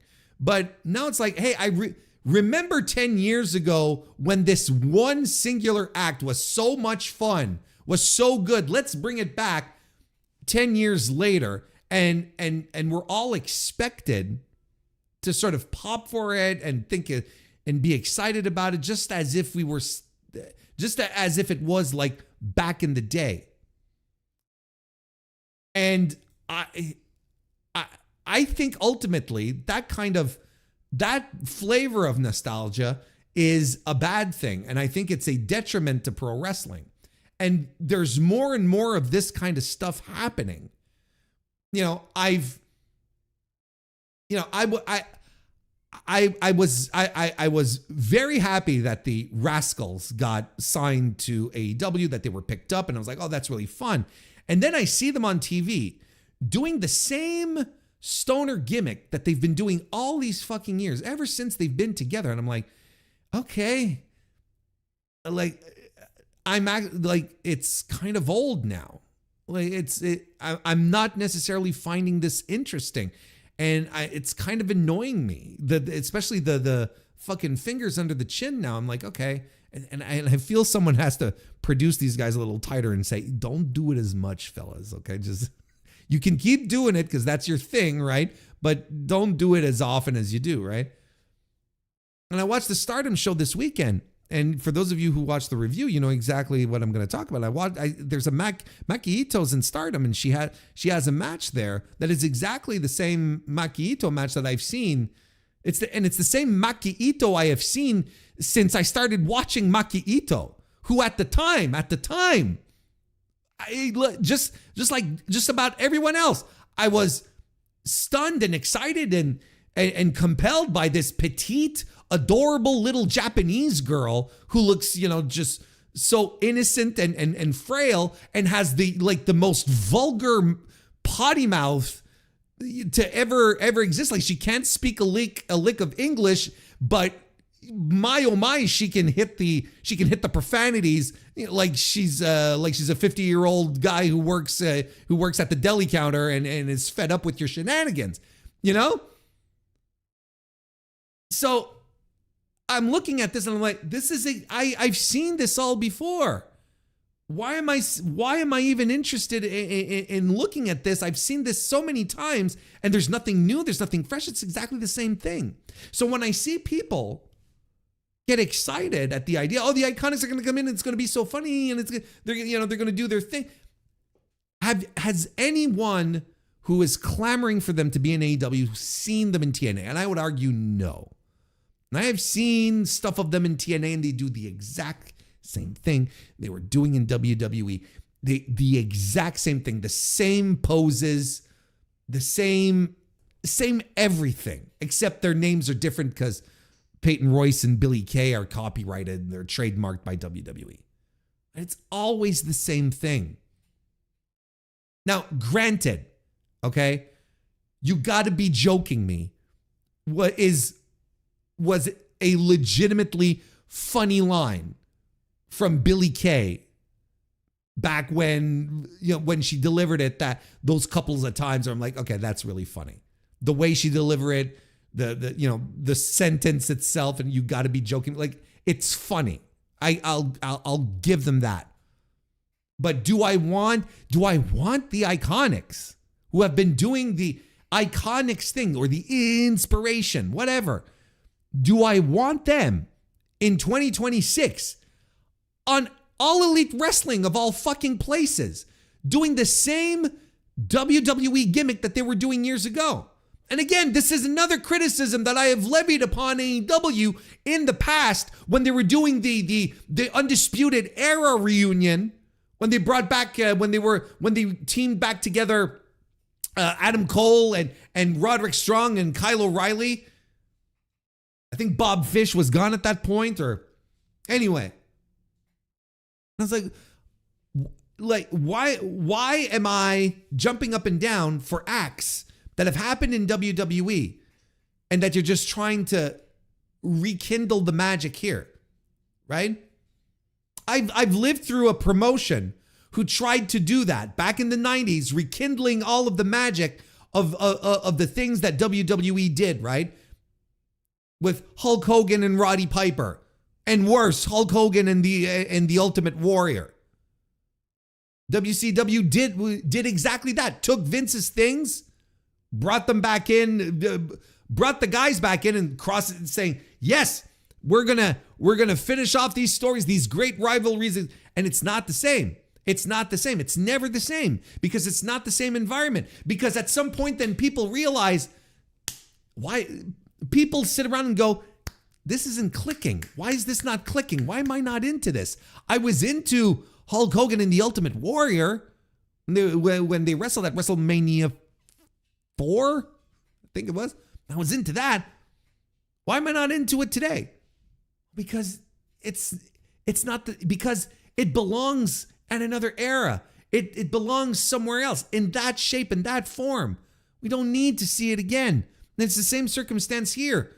Like, if the Iconics came back and had this complete transformation, which is still possible, I guess, then maybe I'd be more into it. But then what kind of transformation do you do to the inspiration? I know I'm calling them both. Bear with me here. What kind of transformation do you do to the inspiration? Because they are not being hired for their high-level work rate. They're being hired because of the shtick. Do we agree? This is why you're bringing them in. So you're not suddenly going to transform the Iconics that you are bringing in for their character work. You're not going to change their characters before the debut. You're going to want to keep them because that's all they have to offer, is what I'm trying to say. Because they're not good professional wrestlers. They are not going to be able to deliver in the ring. It's crazy because on the Dynamite review, I keep talking about how there's such a divide in the top crust, the upper crust of great talent in the women's division in AEW and everyone else. There's such a huge divide. It's not a slope that goes slowly down. It just like falls off. Like you've got, once you got your Tony Storms, your Mercedes Monets, your Willow Nightingale, Tekla, Statlander, Alex Windsor, who am I forgetting? Jamie Hayter, Queen Aminata. After that, Jesus Christ, unless I'm forgetting someone, but it falls off. The level of talent is not the same. Where do we want more talent? Do we want more in the comedy undercard? I feel we're well served in the comedy undercard with with Harley Cameron and Tony Storm. Now that she's not preoccupied with main event things, she's having a nice little time there on the mid card, doing stuff and doing jokes, being comedy, and I'm okay with that. Is that where we want more? Do we want to sacrifice? Do we want to sacrifice in ring for shtick, for effectively sports entertainment? Especially when it is observable these days, ever since we've come back from World's End, and I talk about it practically every week on the Dynamite review ad nauseum, especially now that we're in an environment when it comes to AEW where right now they are focusing on what they do best, and that is the wrestling, providing busy cards full of great matches and some great storytelling, all woven throughout without having to rely on shtick and these long 15-minute promo segments over and over and nonsense. We're focused on doing what they do best. That's what they're doing right now. In this mentality, in this vision, I don't see where the Iconics fit in. I don't see where they fit in a successful AEW that does what it has to do every week to become interesting and hot again, like it is right now. AEW is in a really good spot right now. It's exciting. It's dynamic. There's a lot of stuff happening. The main title, the world title picture, lots of moving parts going around. And it all trickles down the card because everyone then is motivated. Everyone is into it. You get a really solid upper card and all that energy flows throughout the show. That's just how things go. And it has been really good. And it has been really interesting. We've seen, upticks in business metrics in regards to live attendance and whatnot, all because they're doing this really well. But that's because they focus on what they do best. They focus on what they're able to do better than WWE. And that is provide compelling wrestling and wrestling adjacent stories. When they start moving into the sports entertainment sector, it comes across as, great value sports entertainment, low rent. We'll use whatever expression you want to use there. Where are the Iconics going to fall in, if not there? If not exactly in into that great value sports entertainment spot. I don't know where else they fall into. And I don't know why else anyone wants them there other than that. And I think it's a mistake. There are so many more interesting people that AEW could be picking up. They just made the hire of Hyan and Maya World not that long ago. And does this mean that we're taking potential time away from those two to put on Cassie Lee and Billy Kay and Peyton Royce, to put those two on TV who have never been good, who are a 100% 100% sports entertainment act? Is this what we're doing? A sports entertainment act that people fondly remember and are so excited to see again, but they could have been watching on TNA because they were doing exactly that. So now they're going to port this act into AEW, a promotion that its fan base is not necessarily notorious for backing up, the sports entertainment aspect of stuff.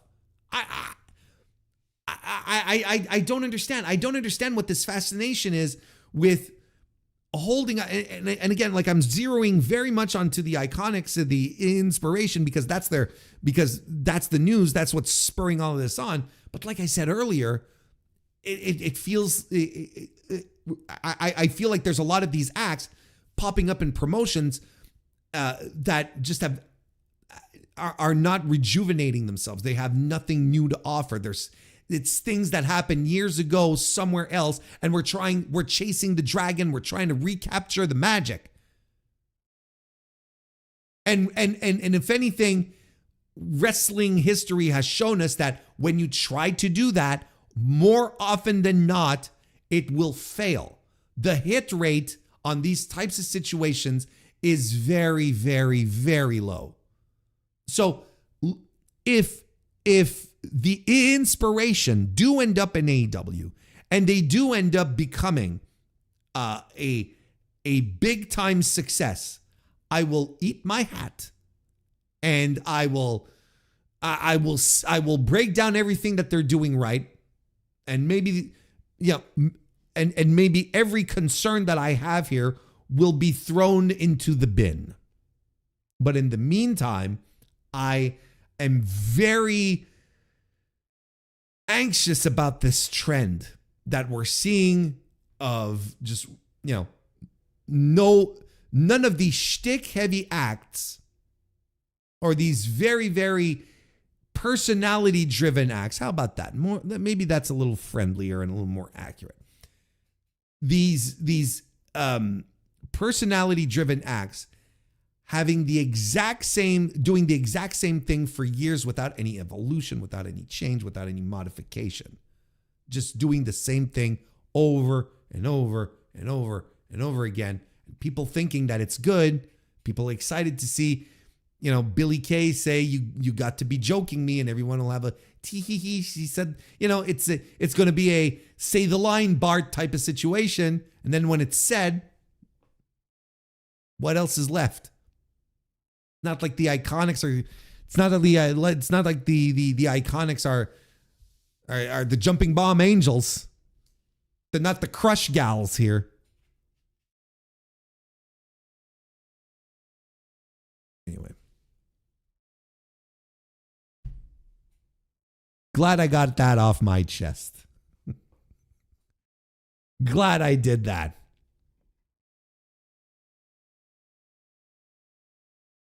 Let's see what's hey, Slam Hub Wrestling, nice to see you. Welcome to the chat.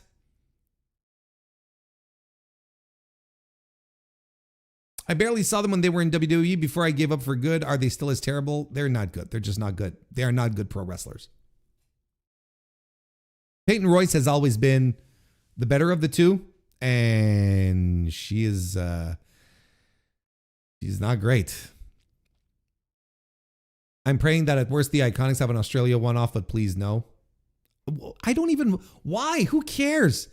Why would we be Why would Tony Khan be bringing in Australian talent to get like hometown pops when he's got fucking Australians up and down his fucking roster?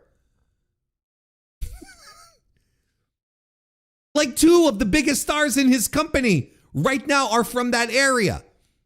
Tony Storm, Kyle Fletcher. You've got Harley Cameron, who's a tag team champion. Who cares? To get the hometown pop, who cares?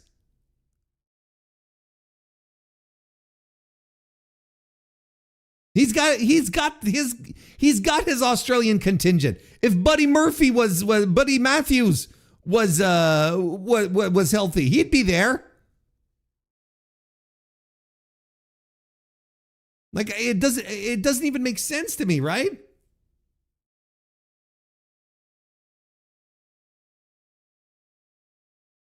There's a contingent of AEW fans that will destroy the women's division out of delusional love for women's wrestling. Yes, true. Because every available woman suddenly says, "Oh, sign her, she's incredible." Like, no, not really. You remember the big push to get Shaza McKenzie into AEW a couple of years ago? Boy, we dodged a bullet there, fellas. Let me tell you one thing. The Acclaimed are going to have a nostalgia run in 30 years. You say 30 years. I say next year. It's like, you know.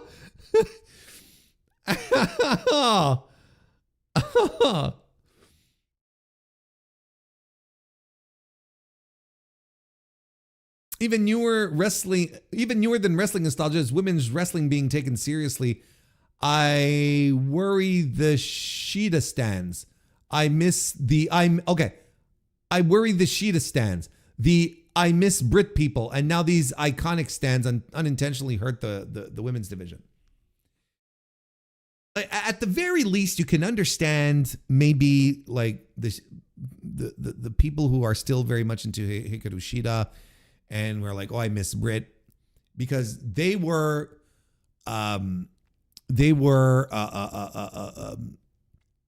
anchors of the women's division at different periods, and they both fulfilled their roles very, very well, and they both were legitimate stars for a while. Now, Britt Baker returns to AEW in 2026. Let's say, okay, she returns to AEW in 2026. She is a complete stranger to what is going on. She has been overtaken by this division, by the sheer skill set of women who are at the top of this. Everyone that I mentioned just a few minutes ago, she can't keep up with any of them. Britt was never a great wrestler. Was a nice little average wrestler. Just happened to be very charismatic and excellent on the mic, and was able to create a crowd connection for herself at a time where the women's division was very bare bones. But now it's not. Where does Britt fit into? Like, you hear that all the time. It's like, where would Britt Baker fit in the women's division in 2026? And my answer is simple. She doesn't.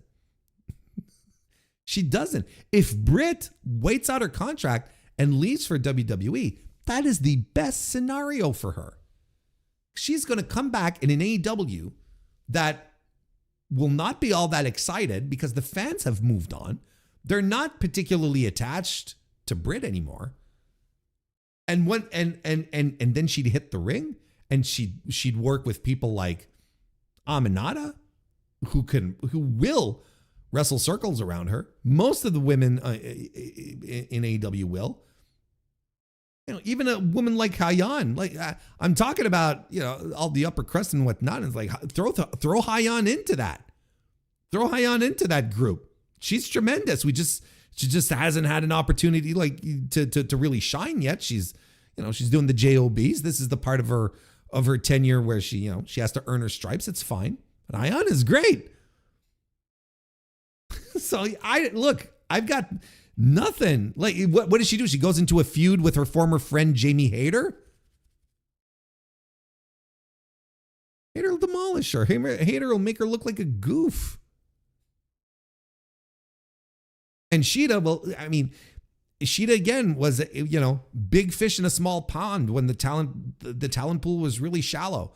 And I know a lot of people have an emotional investment in her, and I understand, but I've been on this train for a while saying that Hikaru Shida was washed and that it's fine if she doesn't come back. This is another one that will come across as a relic. It's like, wow, this is really weird. What is she doing here? Anyway.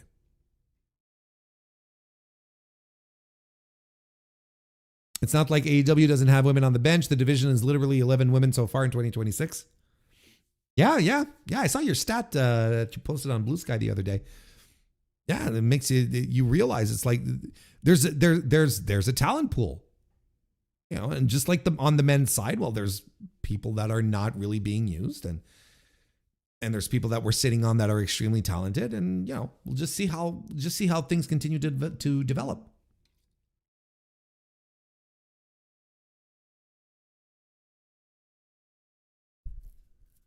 Do Americans understand President's Choice Sports Entertainment? Or would that have other connotations? Yeah, probably. That's funny.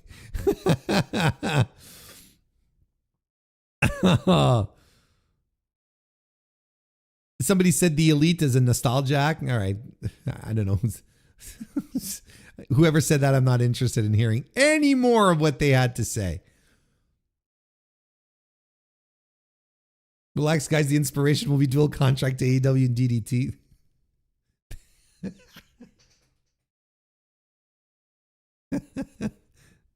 That's funny. First match should be an Iconics in the Blood and Guts. Everyone versus the Iconics.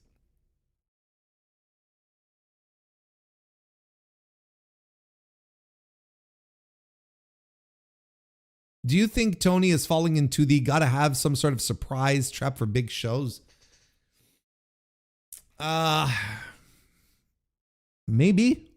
Look, we'll see if he does dig out the Iconics for this Australia show, right? And then we'll revisit this, but maybe I think he's falling into a I think okay, so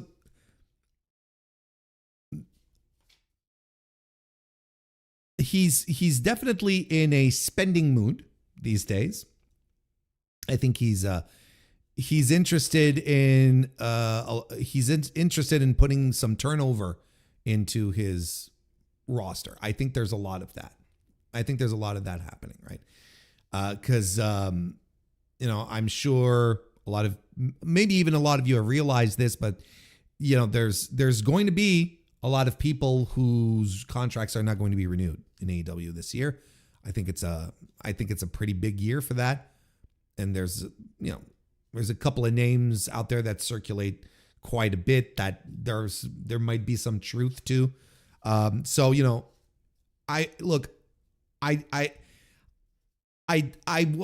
what I would argue. I would argue that he is not bringing in the Iconics just to stack into the division. I think he might be bringing in the Iconics because there might be a couple of members of the women's roster who might be on their way out.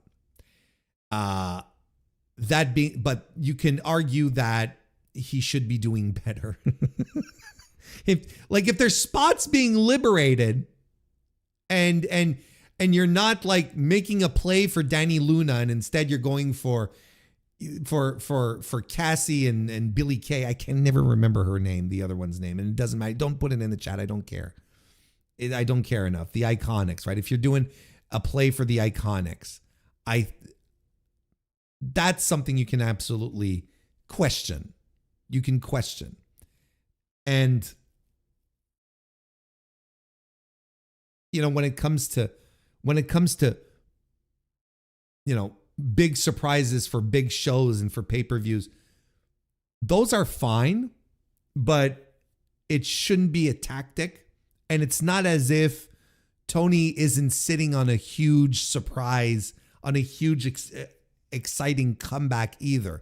He's got Will Ospreay, who's just like right around the corner. And yes, I do believe he is right around the corner. Not saying that he's coming up next week. That's not what I'm saying. But I do believe Will Ospreay is going to be back in AEW and back wrestling sooner than what a lot of people might be thinking. That's money I'd bet on if I were a betting man. The guy who talked about online betting earlier as being a cancer, saying I'll bet money on that. It's a figure of speech. Yeah, I think that's kind of where we're at.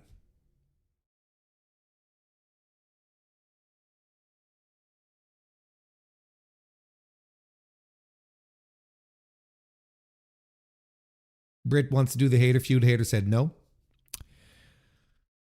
Uh,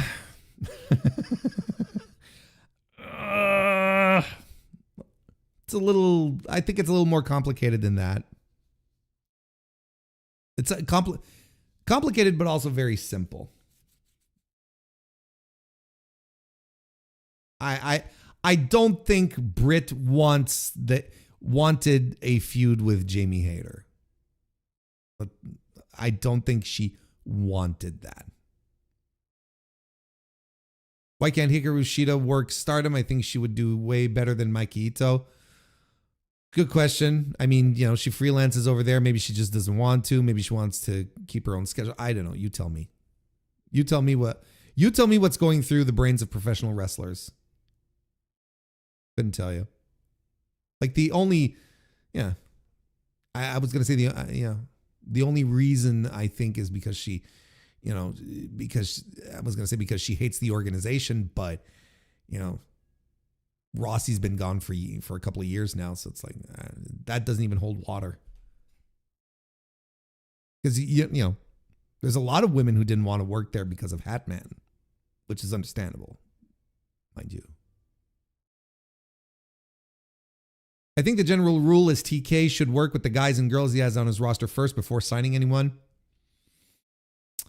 I mean, yeah, but look, every wrestling promoter falls into the same boat where they have a roster full of guys and then there's new shiny toys that pop up. Like this is not exclusive to Tony Khan. This is like all wrestling promoters do this. And that's why these locker rooms get competitive and get political. You know, there's a lot of wrangling that goes around because if the boss likes you, the boss will keep you on his mind when it's time to book the shows. You know, if you go out there and you put out results, well, you know, then the boss will like you. And if you get good pops from the crowd, the boss will keep you in mind. Or if you don't get the results, but, you know, you ham it up with the boss backstage, you buy him drinks, you do, you know, whatever. You know, you make him laugh. Couple of guys there in Vince McMahon's orbit that he kept around because he thought they were funny. Rest of his viewing audience didn't think they were quite funny, but you know, what I'm saying is that I don't disagree, but also what I'm saying is it's a tale as old as time as well. You know, it's kind of like always been the same thing. Like the allure sometimes, it's with all the AJ Styles stuff, okay? Like put yourself in the promoter's shoes, okay? You have the money and the access, let's say, to AJ Styles. AJ Styles in 2026, okay? You have the money, you have the resources, you have the access to AJ Styles in 2026. Are you going to say, sorry, brother, I can't bring you in right now because I'm on the verge of pushing Scorpio Sky for the 4th time? You know, might be an extreme example, but nonetheless, right? It's like that's the general idea.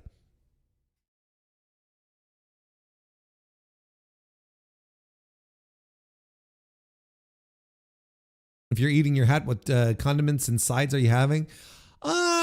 You know, I'd probably want a nice soft cheese. I'd probably get a nice little camembert to go with that.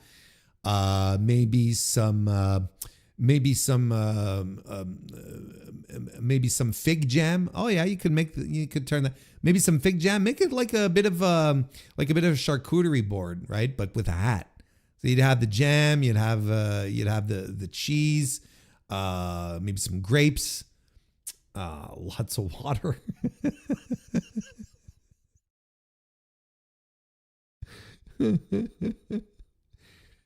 All I know is there is a number of people that worked with Britt that wanted to no longer work with Britt. That's a very good summation that I agree with. Yes.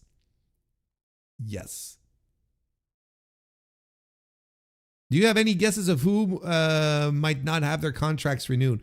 Well, there's a couple. There's a couple out there that make a lot of sense. That a lot of people are thinking, oh, Anna Jay's the one that gets thrown around the most, right? And I think cutting bait with Anna Jay is a good idea, quite frankly. And I also think it would be very good for her. I think it would be excellent for her. I don't think AEW will be the spot that she would thrive. Now, I'm not saying that she is one of these people whose contract is getting slashed, but again, if I were a betting man, which I am not, I'd put a few units on the old Anna Jay. That's for damn sure.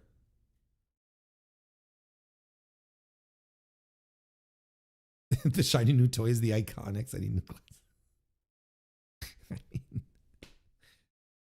don't know. Maybe.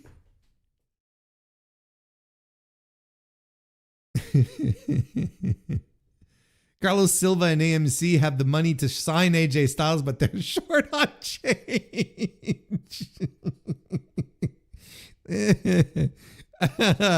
Y'all are funny tonight. Y'all are making me laugh tonight. That's a good thing. All right, since we're talking about AEW, since we're on the news, since we're on the discussions of AEW, there's a report going around that AEW is reportedly bringing Double or Nothing to New York City. Andrew Zarian, we're reading this article once again off the Wrestling Observer Figure 4 online website.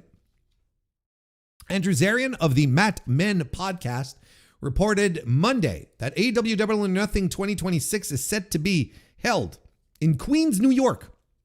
The location for the event will be the Louis Armstrong Stadium, which is located on the same tennis complex where AEW has held past Grand Slam events at Arthur Ashe Stadium.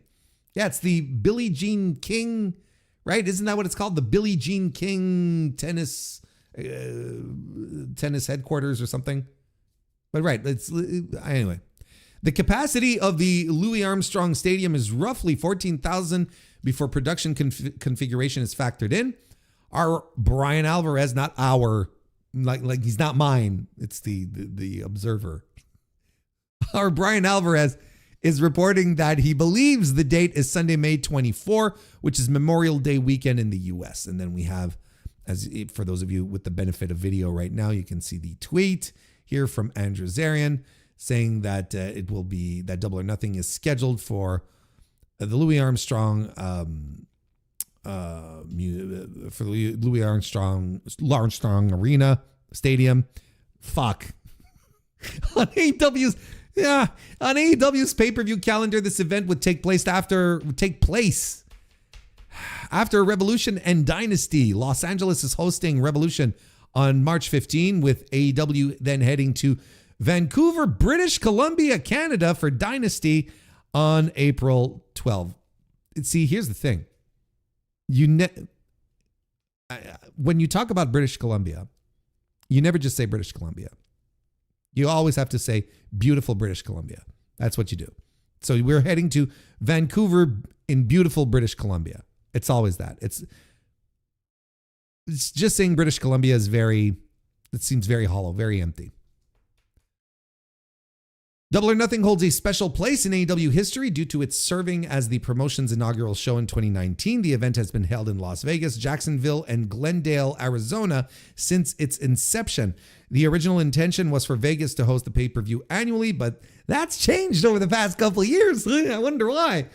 So there you go. Yes, that's right. Exactly. Vancouver, BBC, fellas and ladies. Whoever's interested. Any which way, right? All right. Get serious, Warren. This is this is pro wrestling. It's all very serious. Listen, this is very, very, very fascinating, interesting news. I don't have much analysis by the way of saying that this is very interesting, very cool. I think this is going to be a very good litmus test to see if AEW is hot or not. Because New Yorkers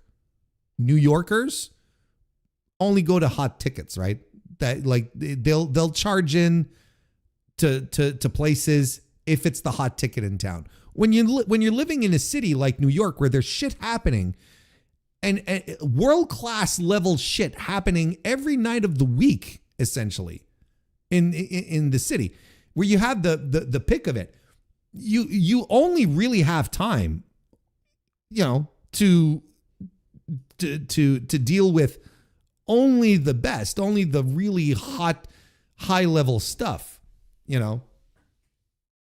So if AEW is in this really good spot, as a lot of us kind of are feeling right now, if the vibe that AEW has does translate to the real world, then they should do really good business here at Louis Armstrong for Double or Nothing. And maybe based on the incredible show that Double or Nothing 2025 was, maybe even based off of of last year's reputation, maybe people this year will be like, yeah, you know what, we have to go because last year's Double or Nothing was so excellent. We have to make sure that we get into this spot as well, right? So that could also be the thing. That could also be the thing. And look, I think it's going to be a good test. I think it's going to be a really, really, really good test. And if they can put, well, I mean, it's not going to be 14,000 people, right? Because like we said, we don't know how much production is going to take away and so on and so forth. But if the venue sells out, where you're going to have a nice stadium there that's going to have a bunch of really cool shots, it's going to be a great energy. There's a lot of good that can happen here if this fills out, and you're right smack dab in New York City. You're not, all the way on the out. You're in Queens. You're not in New Jersey pretending you're in New York. Yeah. So I think this is a really interesting, bold move. Could be a very good gate for AEW on top of that. And I think it's a good heat test. I really do. I think it's a really good heat test to see how far the people are ready to go. Maybe this will give the indication for Tony moving forward and like, well, maybe we should start booking bigger venues on the week to week. Maybe. Or maybe it will still take Tony Khan some time, even if business for the pay-per-views becomes suddenly really, really good, that maybe he'll be a little wary about the week to week. It took Tony quite a bit of time to stop going to big arenas and, basketball arenas, hockey arenas, where a lot of us were screaming at AEW, stop, you're filling up a quarter of the building. Stop, this is embarrassing. Stop going to these big venues. And then it took a while until AEW decided to start going to the smaller places and the visually compelling spots that we've seen quite a bit on television. It took them, it took a while to do that transition. So it might take a while to do the transition, but then you don't want to take too long, because if your product is hot and you feel you could, start filling out the United Center again, for instance, we're just spitballing here, right? If you feel your product is hot enough to do that, well, you have to act quickly. You can't wait. You can't wait until it cools off again. You know what I mean?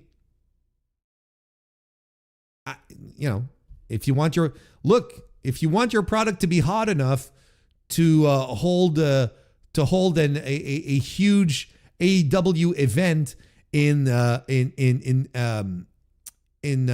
New Orleans next year in April, well, you're gonna have to make sure that it stays hot.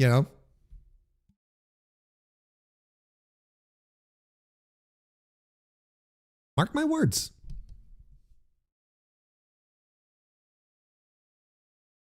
You all know what I'm talking about, right? We haven't talked about it in a while, but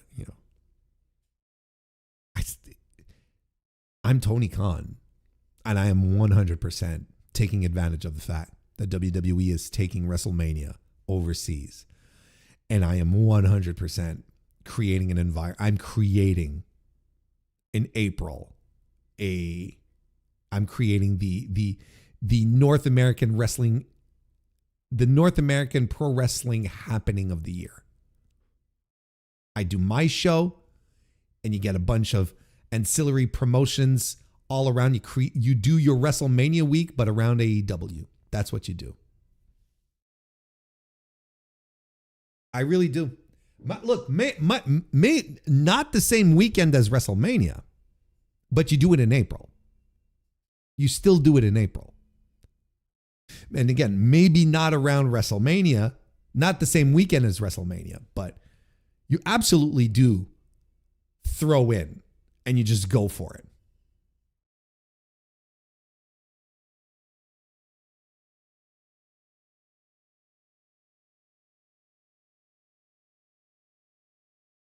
Any fan buying a ticket to Double or Nothing is any fan buying a ticket to Double or Nothing is expecting an Anarchy in the Arena match. I guess so, and I don't like that. I don't like that idea, because look, last year's Anarchy in the Arena was one of my favorite shows, one of my favorite matches that I saw last year. But the 2 years previous to that, oof, it was getting a little long in the tooth, and especially 2024. I was like, whoa, this isn't great. I almost died. I came back to watch this type of thing.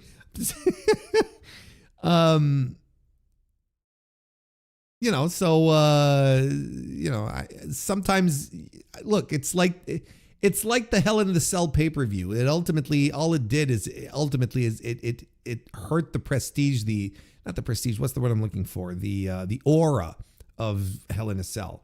So it became a commodity as opposed to something that was meaningful and special, right? All in 2027, New Orleans Silver Dome. Let's go.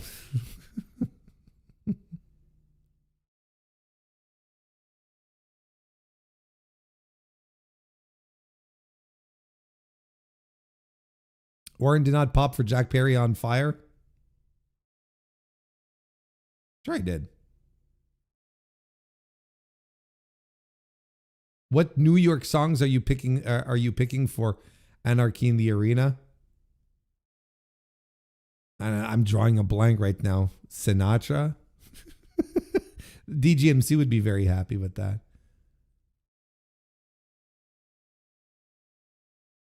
All right. Once again, going long, but then again, when 50 minutes talking about nonsense at the first. Well, okay. Because what I want to do is I want to wrap up by talking about, by previewing the New Japan show. But since we're on the topic of AEW and venues and upcoming events, Alan Cheapshot over on Blue Sky. If you don't know who Alan is, he's a tremendous follow when it comes to pro wrestling, historical pro wrestling. He's got some great photographs, posts all sorts of cool stuff, and he's a very smart guy and a very nice guy on top of that. He let out a little bit of news here. It fell a little bit quiet under the radar because Alan is not a big, he's not a news guy. He doesn't break news. He's like a guy in the community who just likes wrestling and posts about stuff. But he lives over there in the UK and he's got some contacts and he's plugged into the wrestling business over there. And he laid this little tidbit out just a couple of days ago on Blue Sky. This is what he said. So the WWE huge show rumors at Principality Stadium in Cardiff in August are indeed true.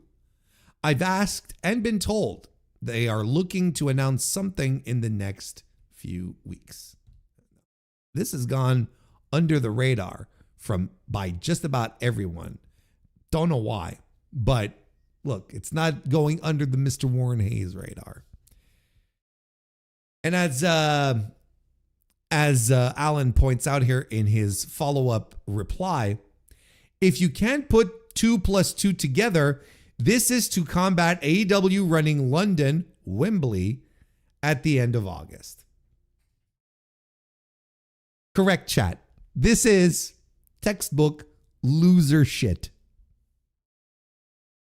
But like, I might backtrack that a little bit. I think I might backtrack that just for a second.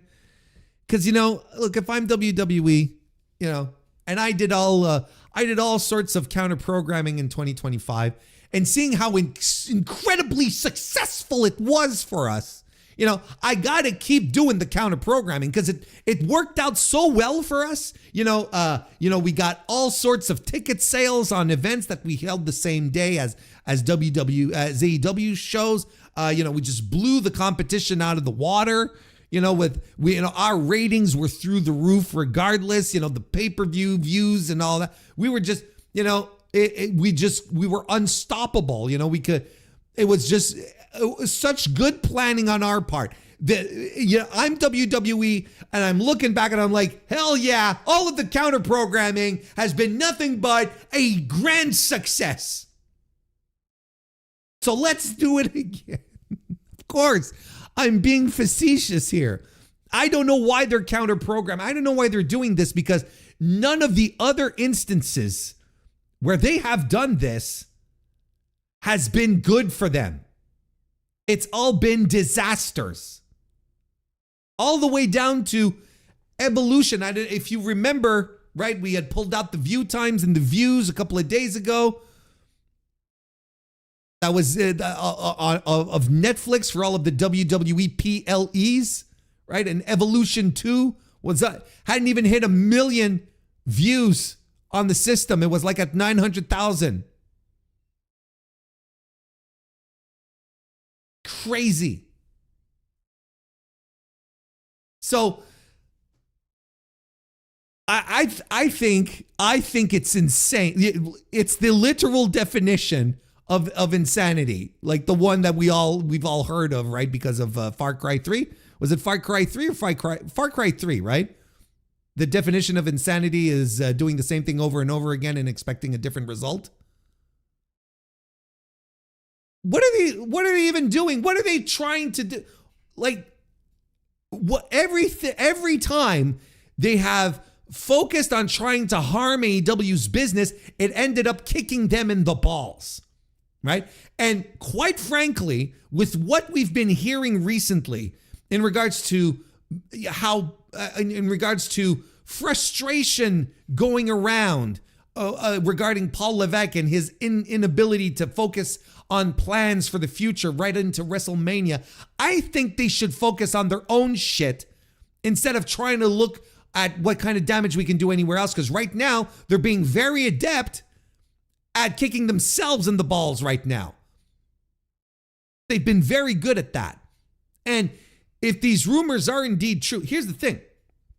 Just the fact that Dave Meltzer is reporting that he's heard that there are frustrations going around, you know what it means when shit like this starts to leak to the sheets, folks, right? That means there are people backstage who have an agenda, who want something to change, that have a plan and need to work the public opinion a certain way. They have a plan. There's a scheme going. There are people who are not happy. Hey, who works for this? Who works for WWE who used to have his own thing back in the 90s and would contact the dirt sheets and work information towards them, even sometimes giving both or a couple of dirt sheets different information just to run each other against them and see what was the best result. I wonder if there's anyone backstage who is that much of a schemer and might be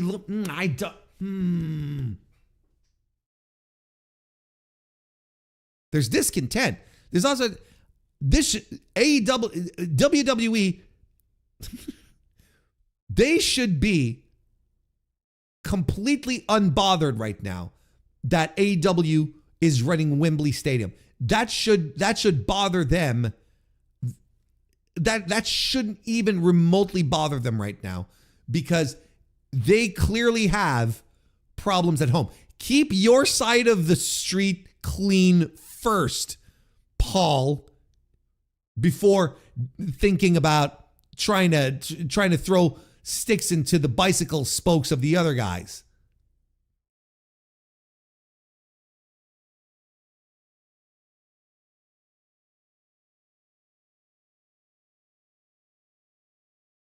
But this is where we're at. This is where we're at. So I trust Allen. I don't think he'd be, like I said, he's not a scoopster. He's not, wrestle votes. He's just not pulling, he's definitely not pulling this out of his ass. He's not posting this for attention. He's just like, look, this is what I heard and it's going to happen. Trust me. Now, the question that I have is, okay, what is AEW waiting for then? What is AEW waiting for to get the Wembley tickets out on sale? What are they waiting for? Because if WWE is going to announce in a couple of weeks, I think they need to. I think AEW needs to react as soon as possible.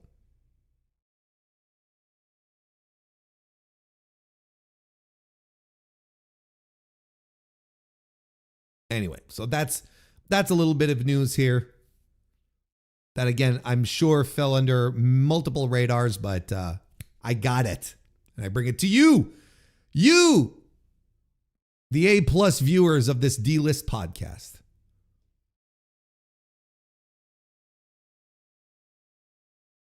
It was so successful that NBC kicked Saturday night's main event off cable and onto Peacock. Yeah, that's how great it was. Maybe this time it won't blow up in our face. Maybe, yeah, exactly.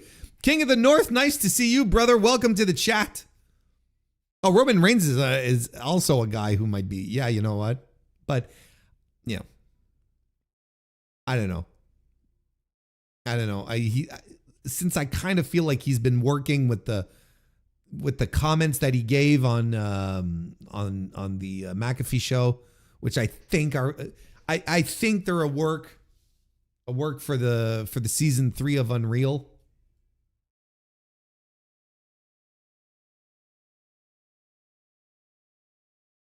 Hey, Warren, do you have any wrestlers that were never the same again after a certain match? Modern example, Drew McIntyre after the Hell in a Cell with Punk. Ooh, that's a good question. Now let me think about it for a second here. And yet no one will report the news that I'm holding an estate sale in Cardiff around the same time. You have an estate in Cardiff, darling? Let's not sell it. I would, They booked a UK tour and it didn't hurt Forbidden Door at all. Yeah, that's also very true. Do you have wrestlers that were never the same after a certain match?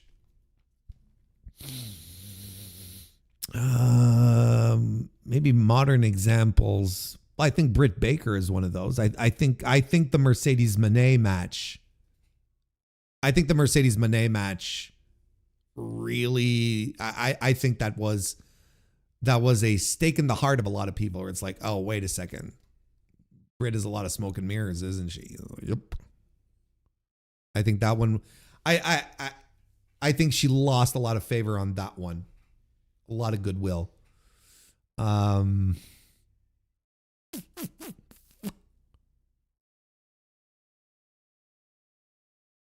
Yeah, I'd have to put some proper thought into it. And I don't want to give some dead air here like a dummy. That's a really good question, though. That's a really, really good question. That's a really good question. I'm just like, I'm really into it. So I'll circle back on this for real, because I also want to take the time to preview the New Beginning in Osaka show from New Japan Pro Wrestling. It's going to be happening this Wednesday, a fucking Wednesday. New Beginning in Osaka on Wednesday.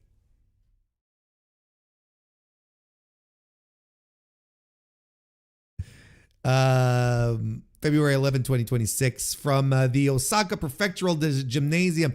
I think they're doing they're doing the old number one. Are they doing the number one or the number two? They're doing the old Bodymaker, right? I think so. It's an so there we go. Big show that I think has a lot of very lofty expectations that are being levied on it. I've been watching in and out a bit of the tour leading up, and there has been legitimately some very, very compelling stuff. There's been some very good matches. I was really into the Young Lion Cup this year being back, especially with this really interesting crop of young lions that they have going around. And look, there's a lot of movement in New Japan happening right now. There's a lot of people going in and out. Shane Haste recently said on Twitter that he was done with New Japan. And look, if you were in the Discord, if you were in the Mr. Warren Hayes Show Discord and you hung out in the New Japan, in the New Japan channel, I dropped a few hints in there in regards to the future of TMDK, and they're coming full circle. The dark whispers that I had been hearing are there. So listen, join Discord before you have to supply your fucking ID, okay? Before you have to get your ID, before you have to supply your biometric information, or you have to send a DNA sample to Discord. Get all that out of the way, and come on in. And sometimes you get a few hints, and sometimes I'm very obtuse, but I can point you and say, look, I mentioned it here. So Shane Haste has gone like that, and Evil, of course, and Hiromu, and there still might be movement on the way. So it's a very interesting time for New Japan. It's kind of like the environment that a lot of us New Japan watchers have been clamoring for over like 3 years at this point. It's just like refresh, renew, push the new guys, give us some new things instead of always. But the booking would always go back to the old guys, the old standards. Everyone who carried New Japan through the golden era was like, oh, well, we'll constantly go back to them, constantly go back to them. And it's very, very exhausting. But in this circumstance here, New Japan, like I've mentioned multiple times in the past, they have nowhere to go. Their back is literally against the wall. They have to push new guys. There's no choice. There's no one else. You can't suddenly decide to put Naito in the Tokyo Dome. You can't suddenly decide to give Hiroshi Tanahashi a go. Okada's doing stuff in AEW. Will Ospreay's on, Will Ospreay. Anyway. Well, look, I think it's all. If you watch the New Year Dash show, I think everyone's on the same wavelength that Will Ospreay is going to be working New Japan this year, right? So it's not that big. It's not that big a secret. You just have to pay attention and you'll see it's going to happen, right? So, you can't fall back on the old standards. No, they're all gone. They're all gone. Now is the time for the new guys. Now is the time for the guys like Yota Tsuji to come forward, and all of the Reiwa 3 and everyone else that you've been focusing on, that you've been not focusing on, ignoring, despite also telling us that these guys are the future of the company. This is where we're at right now. Lots of people are moving. There are spots opening up on the roster because of the people that are leaving.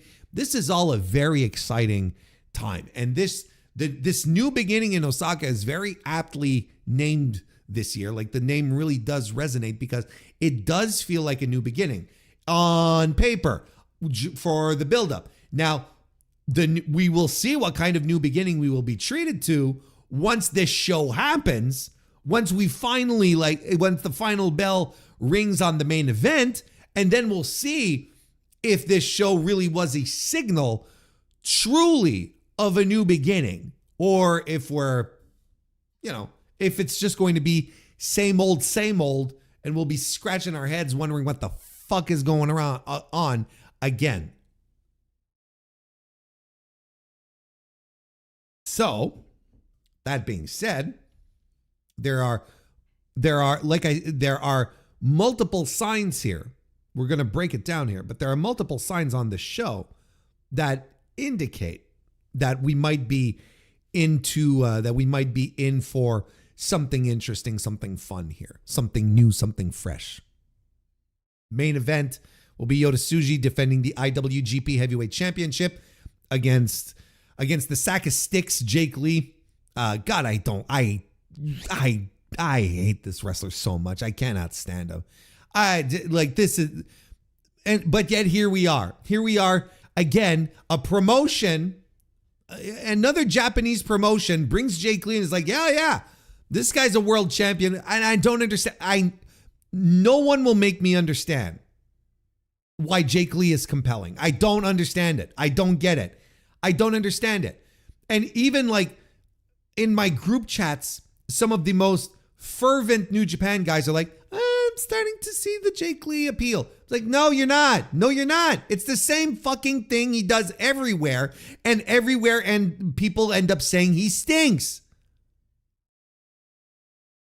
Now, the only way for Jake Lee to get me to switch seats here is for him to have a strong performance with Tsuji that'll make me go, oh, okay, maybe he's been hiding this unbridled talent for years now, but I don't think this is what it is.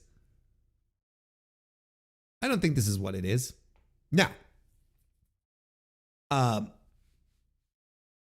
outside of the fact that this is Jake Lee, we're establishing Jake Lee here as a guy who can wrestle for championships. So a top level heel in an environment where we don't have many top level heels left. So we're going to see how far all of this goes here with Lee. Again, we're gonna turn it out here. And like the chat said, here's the thing that's the most frightening out of this situation here is that Jake Lee just might win this. Like, I think even for a grade A Jake Lee hater like myself, I cannot shake the dark lump in my throat, which exists there as I swallow in anticipation at the idea of Jake Lee winning this title. It's just right there, and I'm like, I can't shake this feeling that they just might do it. It could 100% be Gato's plan here. He's like, yeah, Yota Tsuji drops the title here to Jake Lee only to win it back, in a couple of months. Maybe wins the New Japan Cup and then challenges Jake Lee and beats him. Maybe it's that kind of situation. But it is plausible. It is 100% plausible, everyone. I'm not saying I hope it happens. In fact, I hope it doesn't. I really don't. But there's this solid look. This is a guy who is a former GHC champion. He's a former Triple Crown champion. Why not add the IWGP Heavyweight Championship to this? Let's just go. Be one of the, and then we'll have Jake Lee in the pantheon of great Japanese pro wrestlers who have won all of the big titles in all the biggest promotions in the country.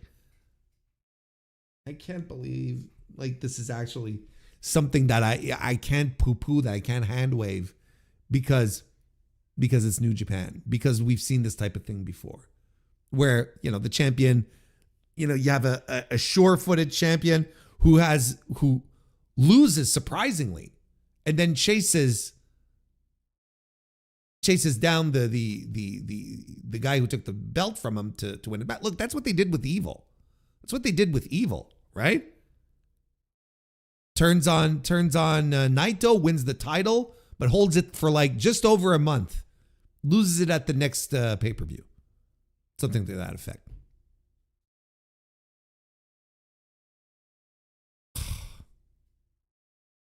It's depressing to think. But look again, like maybe this will be the maybe this will be the huge coming out party for Jake Lee as, you know, this incredible top level worker, and everyone will just be eating crow. But again, like I've said, he's been doing this for a long fucking time. He's been in every promotion in Japan, and he has not turned it up. He has not like suddenly been a revelation where it's like, oh, he's had years to do this everywhere else.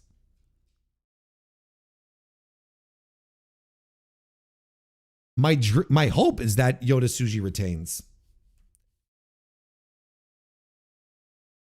Because I'll tell you what, here's the other thing. Here's the thing that makes me sort of, here's the one thing that is giving me hope that Tsuji's going to retain.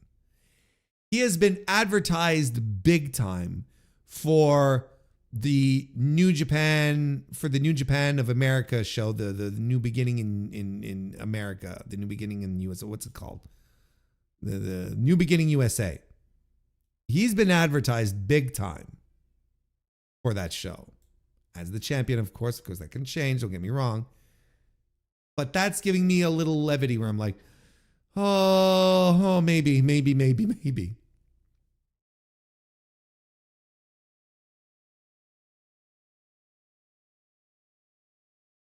Kudos to Jake Lee for failing upwards all these years. He's truly one of Japan's great mysteries. Yeah, I agree, Jay Luthi. By the way, welcome to the chat, member of the channel. Nice to see you. I agree. It is one of Japan's great mysteries. I don't understand it either.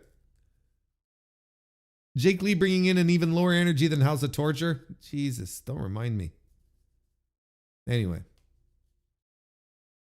Knockout Brothers will be taking on Shota Umino and Yuya Uemura. Rough Storm for the IWGP Tag Team Championship. They'll be defending against Rough Storm is what I should say.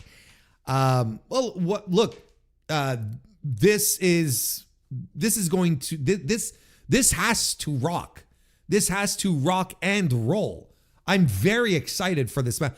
I am very excited. Listen to the words coming out of my mouth. I am very excited for an IWGP Tag Team Championship match. But these guys, all four of them, they rock.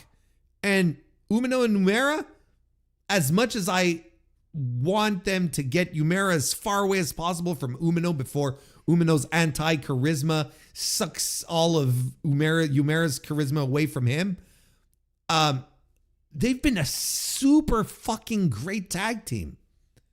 And they've had some extraordinary matches on this tour building up to this match. So this is going to rock. The Knockout Brothers quite possibly are the best tag team on planet Earth right now. They're really good. They're great even. I don't know. I think they're the best tag team on Earth right now. I think the question about the Knockout Brothers is more along the lines of how long are they going to keep Yuto Ice away from being a single star? I think ultimately that's the question that this tag team, that you should ask yourself when it comes to this tag team. How long can they contain Yuto Ice in a tag team when this guy is one of the freshest, most exciting wrestlers that New Japan has on its roster?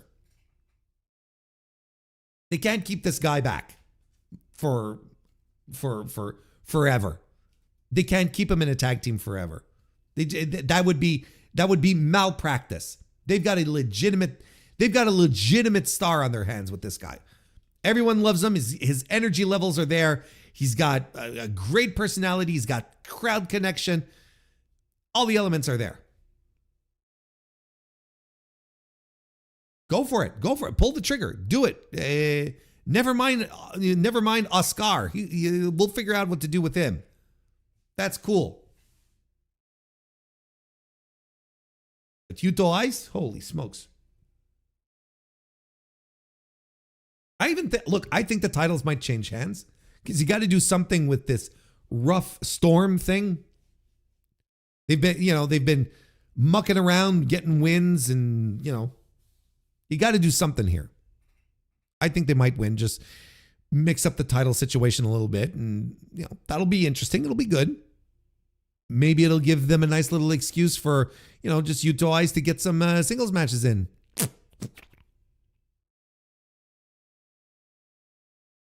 Aaron Wolf is going to be defending the Never Openweight Championship against Ren Narita. Of course, we're still doing the House of Torture feud. Yuck. Yeah, it's time for Aaron Wolf to turn it up now. And it's time for Aaron Wolf to start cranking it up. You gotta turn up the volume. There's got to be something here. We can't coast on the fact that we can't coast too much longer on this idea, like the judo champion, gold medalist. Now we got to start cranking things and making him come across as a top guy. And unfortunately, wrestling, Ren Narita, who is the new leader of House of Torture, and who cares really, wrestling Ren Narita is not going to be the way to sort of allow Aaron Wolf to get some great matches in. Aaron Wolf being surrounded by, the Hontai C team of Master Wato and Yo and all these other geeks, that he's not coming across as a big time tough guy hanging around, the geeks, the geek babyface squad, and facing fucking Ren Narita. This is not where Aaron Wolf should be hanging out. Aaron Wolf, you know what Aaron Wolf should do next? Aaron Wolf should fight Henare next. That's what we should be doing. Henare's back, right? I'm sure he's ready, willing, and able. Let's get one of the Never crew in here. Let's bring in Shingo. This is what we should be doing with Aaron Wolf now. No more of this, House of Torture, fucking smoke and mirrors nonsense bullshit. Now we need to push him into an environment, into matches where he's going to have to deliver the goods. Where now we're going to have to look. We did the debut. He looked good. No questions. That's fine. But here, I don't know. I hope this Ren Narita thing, locks the door and we throw away the key and we don't talk about Aaron Wolf in the House of Torture for a long, long time. And I wouldn't have him drop the title in any way, shape, or form. Not to fucking Ren Narita. Give him a match with Henare.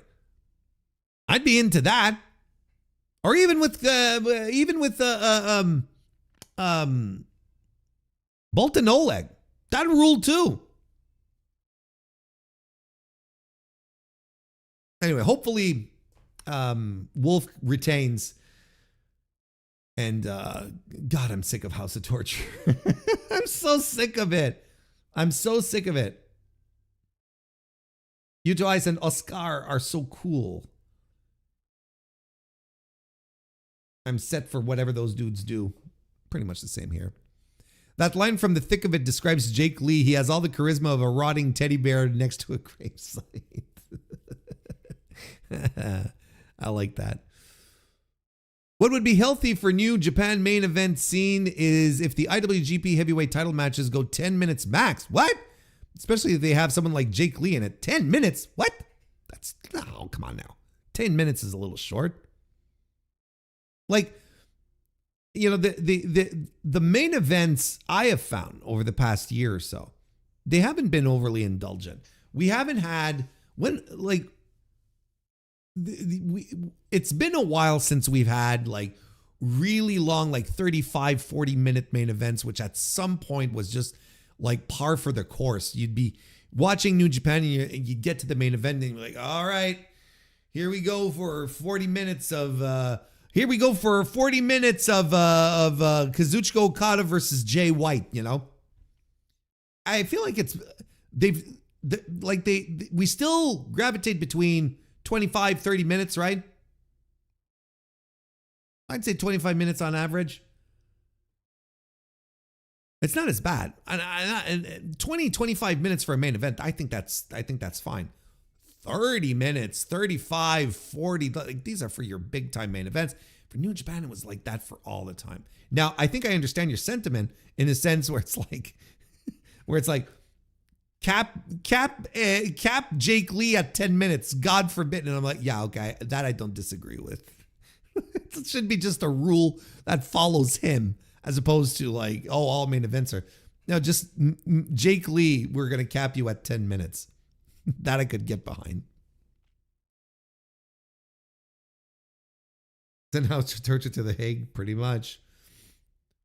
Wolf versus Hartley Jackson. See, that's fun. That's already more fun than Ren Narita against the big Jag. Dave Finlay versus Callum Newman in a special singles match. This very much might be David Finlay's last match, and he will be putting Callum Newman over. I think that regardless, whether if it's Dave Finlay's last match or not, this is what needs to happen. Callum Newman is being positioned for a big time push this year. He is going to be positioned as the top guy in this new United Empire. And he's going to be feuding with Will Ospreay sooner than later. That's what we're going to be doing. And Dave Finlay, well, Dave, look, I mean, he's been trying to go off and spread his wings and do something elsewhere for a while. I think everyone sort of expects him into WWE, and I think that'll be likely be his landing spot. I mean, look, he's done everything he could. I believe Gedo would have wanted him to really ascend in the main event picture. I think he really did see Dave Finlay as someone who was going to be a main event guy, but he was never able to cross that bar, that threshold, and he'll never be world champion at this point. He'll never be the top guy. Might as well just move on at this point because all of his bases are covered. There's nothing else for him to do. It is what it is. It is what it is. And I think this is another guy who is going to benefit from going off and stretching his legs somewhere else, doing something else somewhere else, and in New Japan, opening up a spot for someone else. It all makes sense to me. I think this is all solid stuff. It all makes perfect sense. I wouldn't be surprised if this ends up being Finlay's last match, and that he does his best to make Callum Newman look like $1 million. That's what I think here. Your AEW special match here, Gabe Kidd versus Andrade El Idolo, to determine the number one contender for the IWGP Global Heavyweight Championship. Lots of rumors going around regarding Gabe Kidd and his contract status. I think what he would like is a dual contract. I think that's what he's gunning for. Will he get that? That's another that's a whole other discussion regardless. But will he eventually I don't think he's going to be I wouldn't put my money on him being full-time AEW. This guy really, really loves New Japan. Like I think he feels a sense of loyalty to New Japan, and he really does love New Japan. That's never been an act. So I don't think he's ready to close that door just yet. But you all have seen, Tony has interest in Gabe Kidd, and Tony's going to dip his toes into this as well. Look, Andrade has been excellent since he's full on returned to AEW, all legalese set aside. He's been excellent, and he's been motivated, and he's been good. There's nothing you can say. And he's going to carry that energy into New Japan and against Gabe. And I think he's going to win. I think he's going to be the number one contender, and he's probably going to get the global title off of Suji, and Tony Khan's going to be really happy. I think that's how this is going to go. And this match is probably going to rock. I think it's going to be very good. I'm very excited for this match. Now we're starting to go a little lower on the undercard. Bishamon and Boltin Oleg will be taking on the TMDK remnants. I mean, Shane Haste is gone. Mikey Nichols is, probably not far behind. TMDK here, which is funny because TMDK, the original TMDK is Haste and Nichols, right? That was their tag team name, and now I don't know what they're going to do with that. Zack Sabre Jr., Rio Oiwa, and Hartley Jackson will be taking on the Bishamon and Boltin Oleg trio for the six-man, the never openweight six-man tag team titles. This has the potential to be fun. So the good little undercard six-man tag team match. The War Dragons, Shingo Takagi and Drilla Maloney, versus the United Empire duo of Great Okan and Henare. Yes, please. That's good.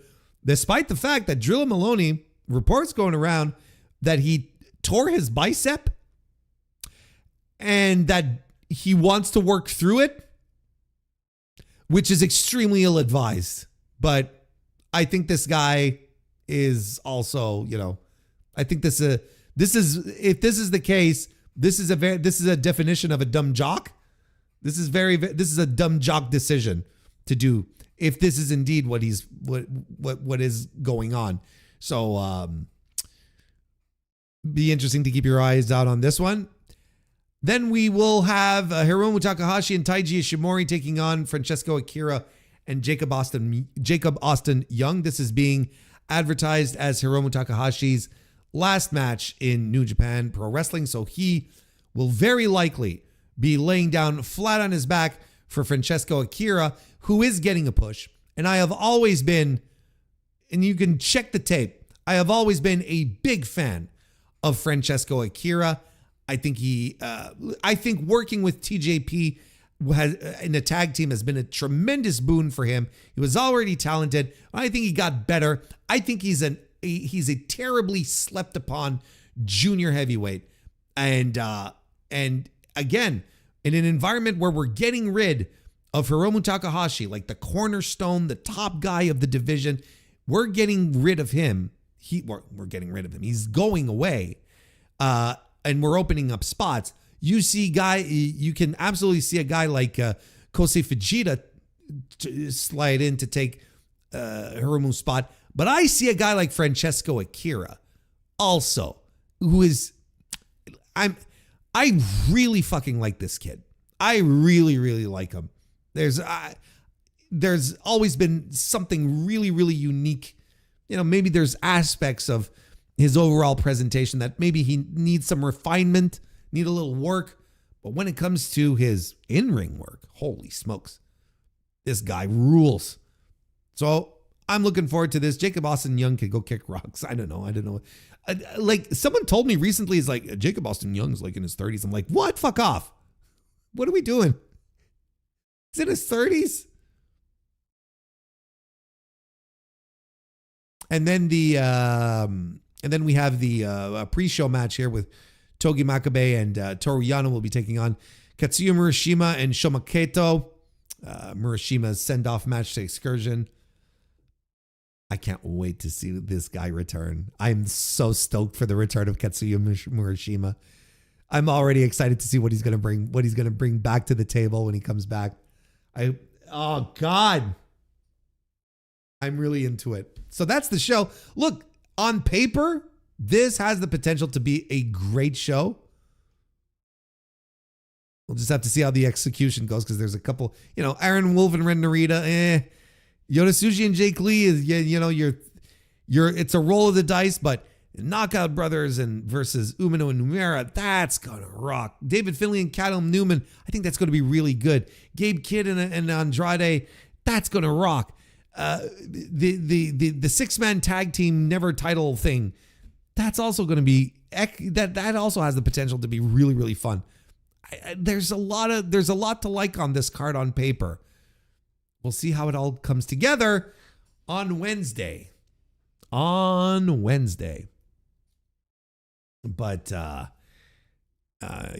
as for me, my review, I don't know when I'm going to be able to get the review in. I will not be able to watch this live on a Wednesday, for fuck's sake, because I'm working. So I will not be able to give this my full attention. I'll try to sneak some matches in, over lunch, and then in the evening before Dynamite, and I got to watch Dynamite because I got to record the review the next day. So I'm thinking probably I'll be able to get around to the review on Friday because I am not telling my fiance on Valentine's Day that I'm recording sorry, babe, I got to record a New Japan review. That's not gonna fly. Like, that's just not gonna work. So I'll probably get around to it on Friday and then make it available to the members in early access. To the members of the Mr. Warren Hayes Show channel, they're gonna get it first. They're gonna be the lucky ones. They're gonna be the ones who are gonna be savoring every moment of every tidbit of my delicious, delicious review. So if you want to get that on, get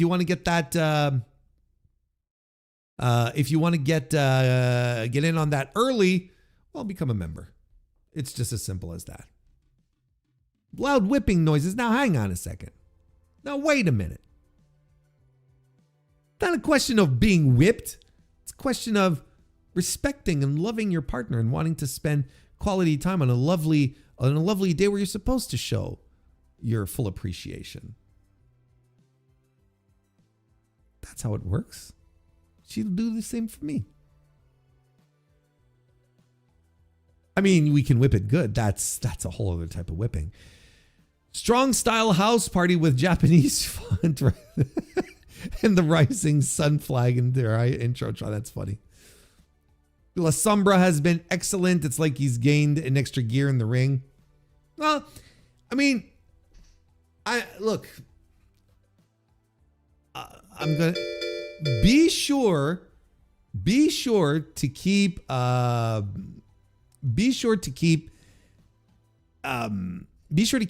Andrade at arm's length. Always keep Andrade at arm's length. You have to keep Andrade at arm's length. Because now he's happy. He's coming in. He's getting a big push. He's beating Swerve. He's beating Kenny Omega. He's getting, his gimmick is women at ringside can't keep their hands off of him, right? I'd be happy too if all of this was coming together for my pro wrestling experience, So, it's like, of course he's happy and he's got a little bounce in his step these days. But it's always the same fucking thing with Andrade. When things don't then stop going his way, then we'll see. Then we'll talk. Just the wise thing to do is to keep Andrade at arm's length. Cola the Lodger, brand new member of the Mr. Warren Hayes Show channel. Thank you very much for the membership. I appreciate it, my man. Andrade can honestly say his present is AEW. Bravo. Oh, bravo. Bravo.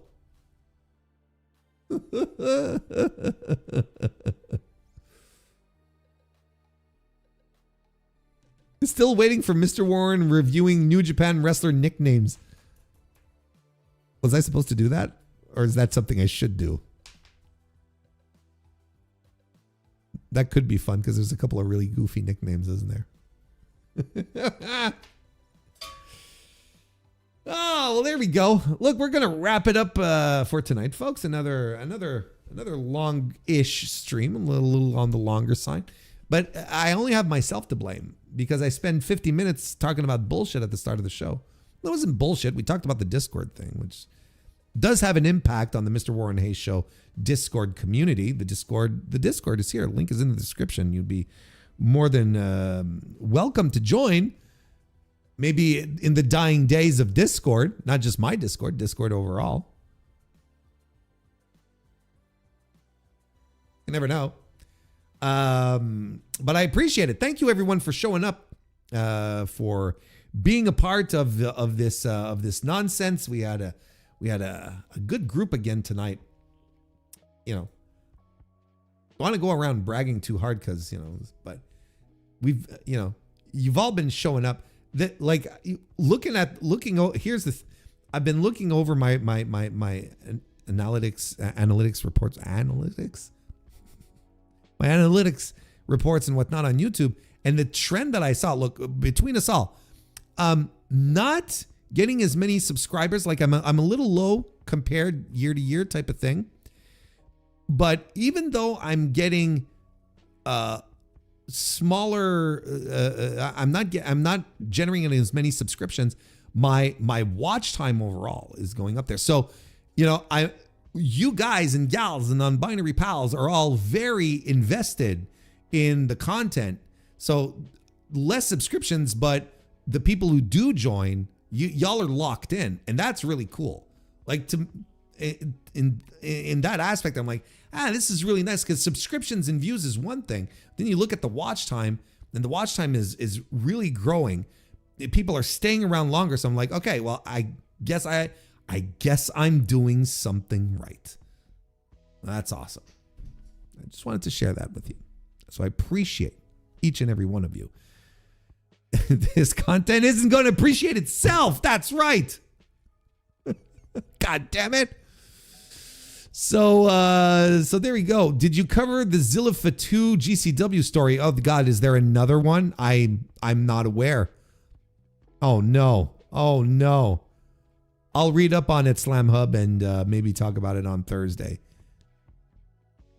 I can already kind of guess. No, anyway, I'll go read up on it and we'll talk about it on Thursday.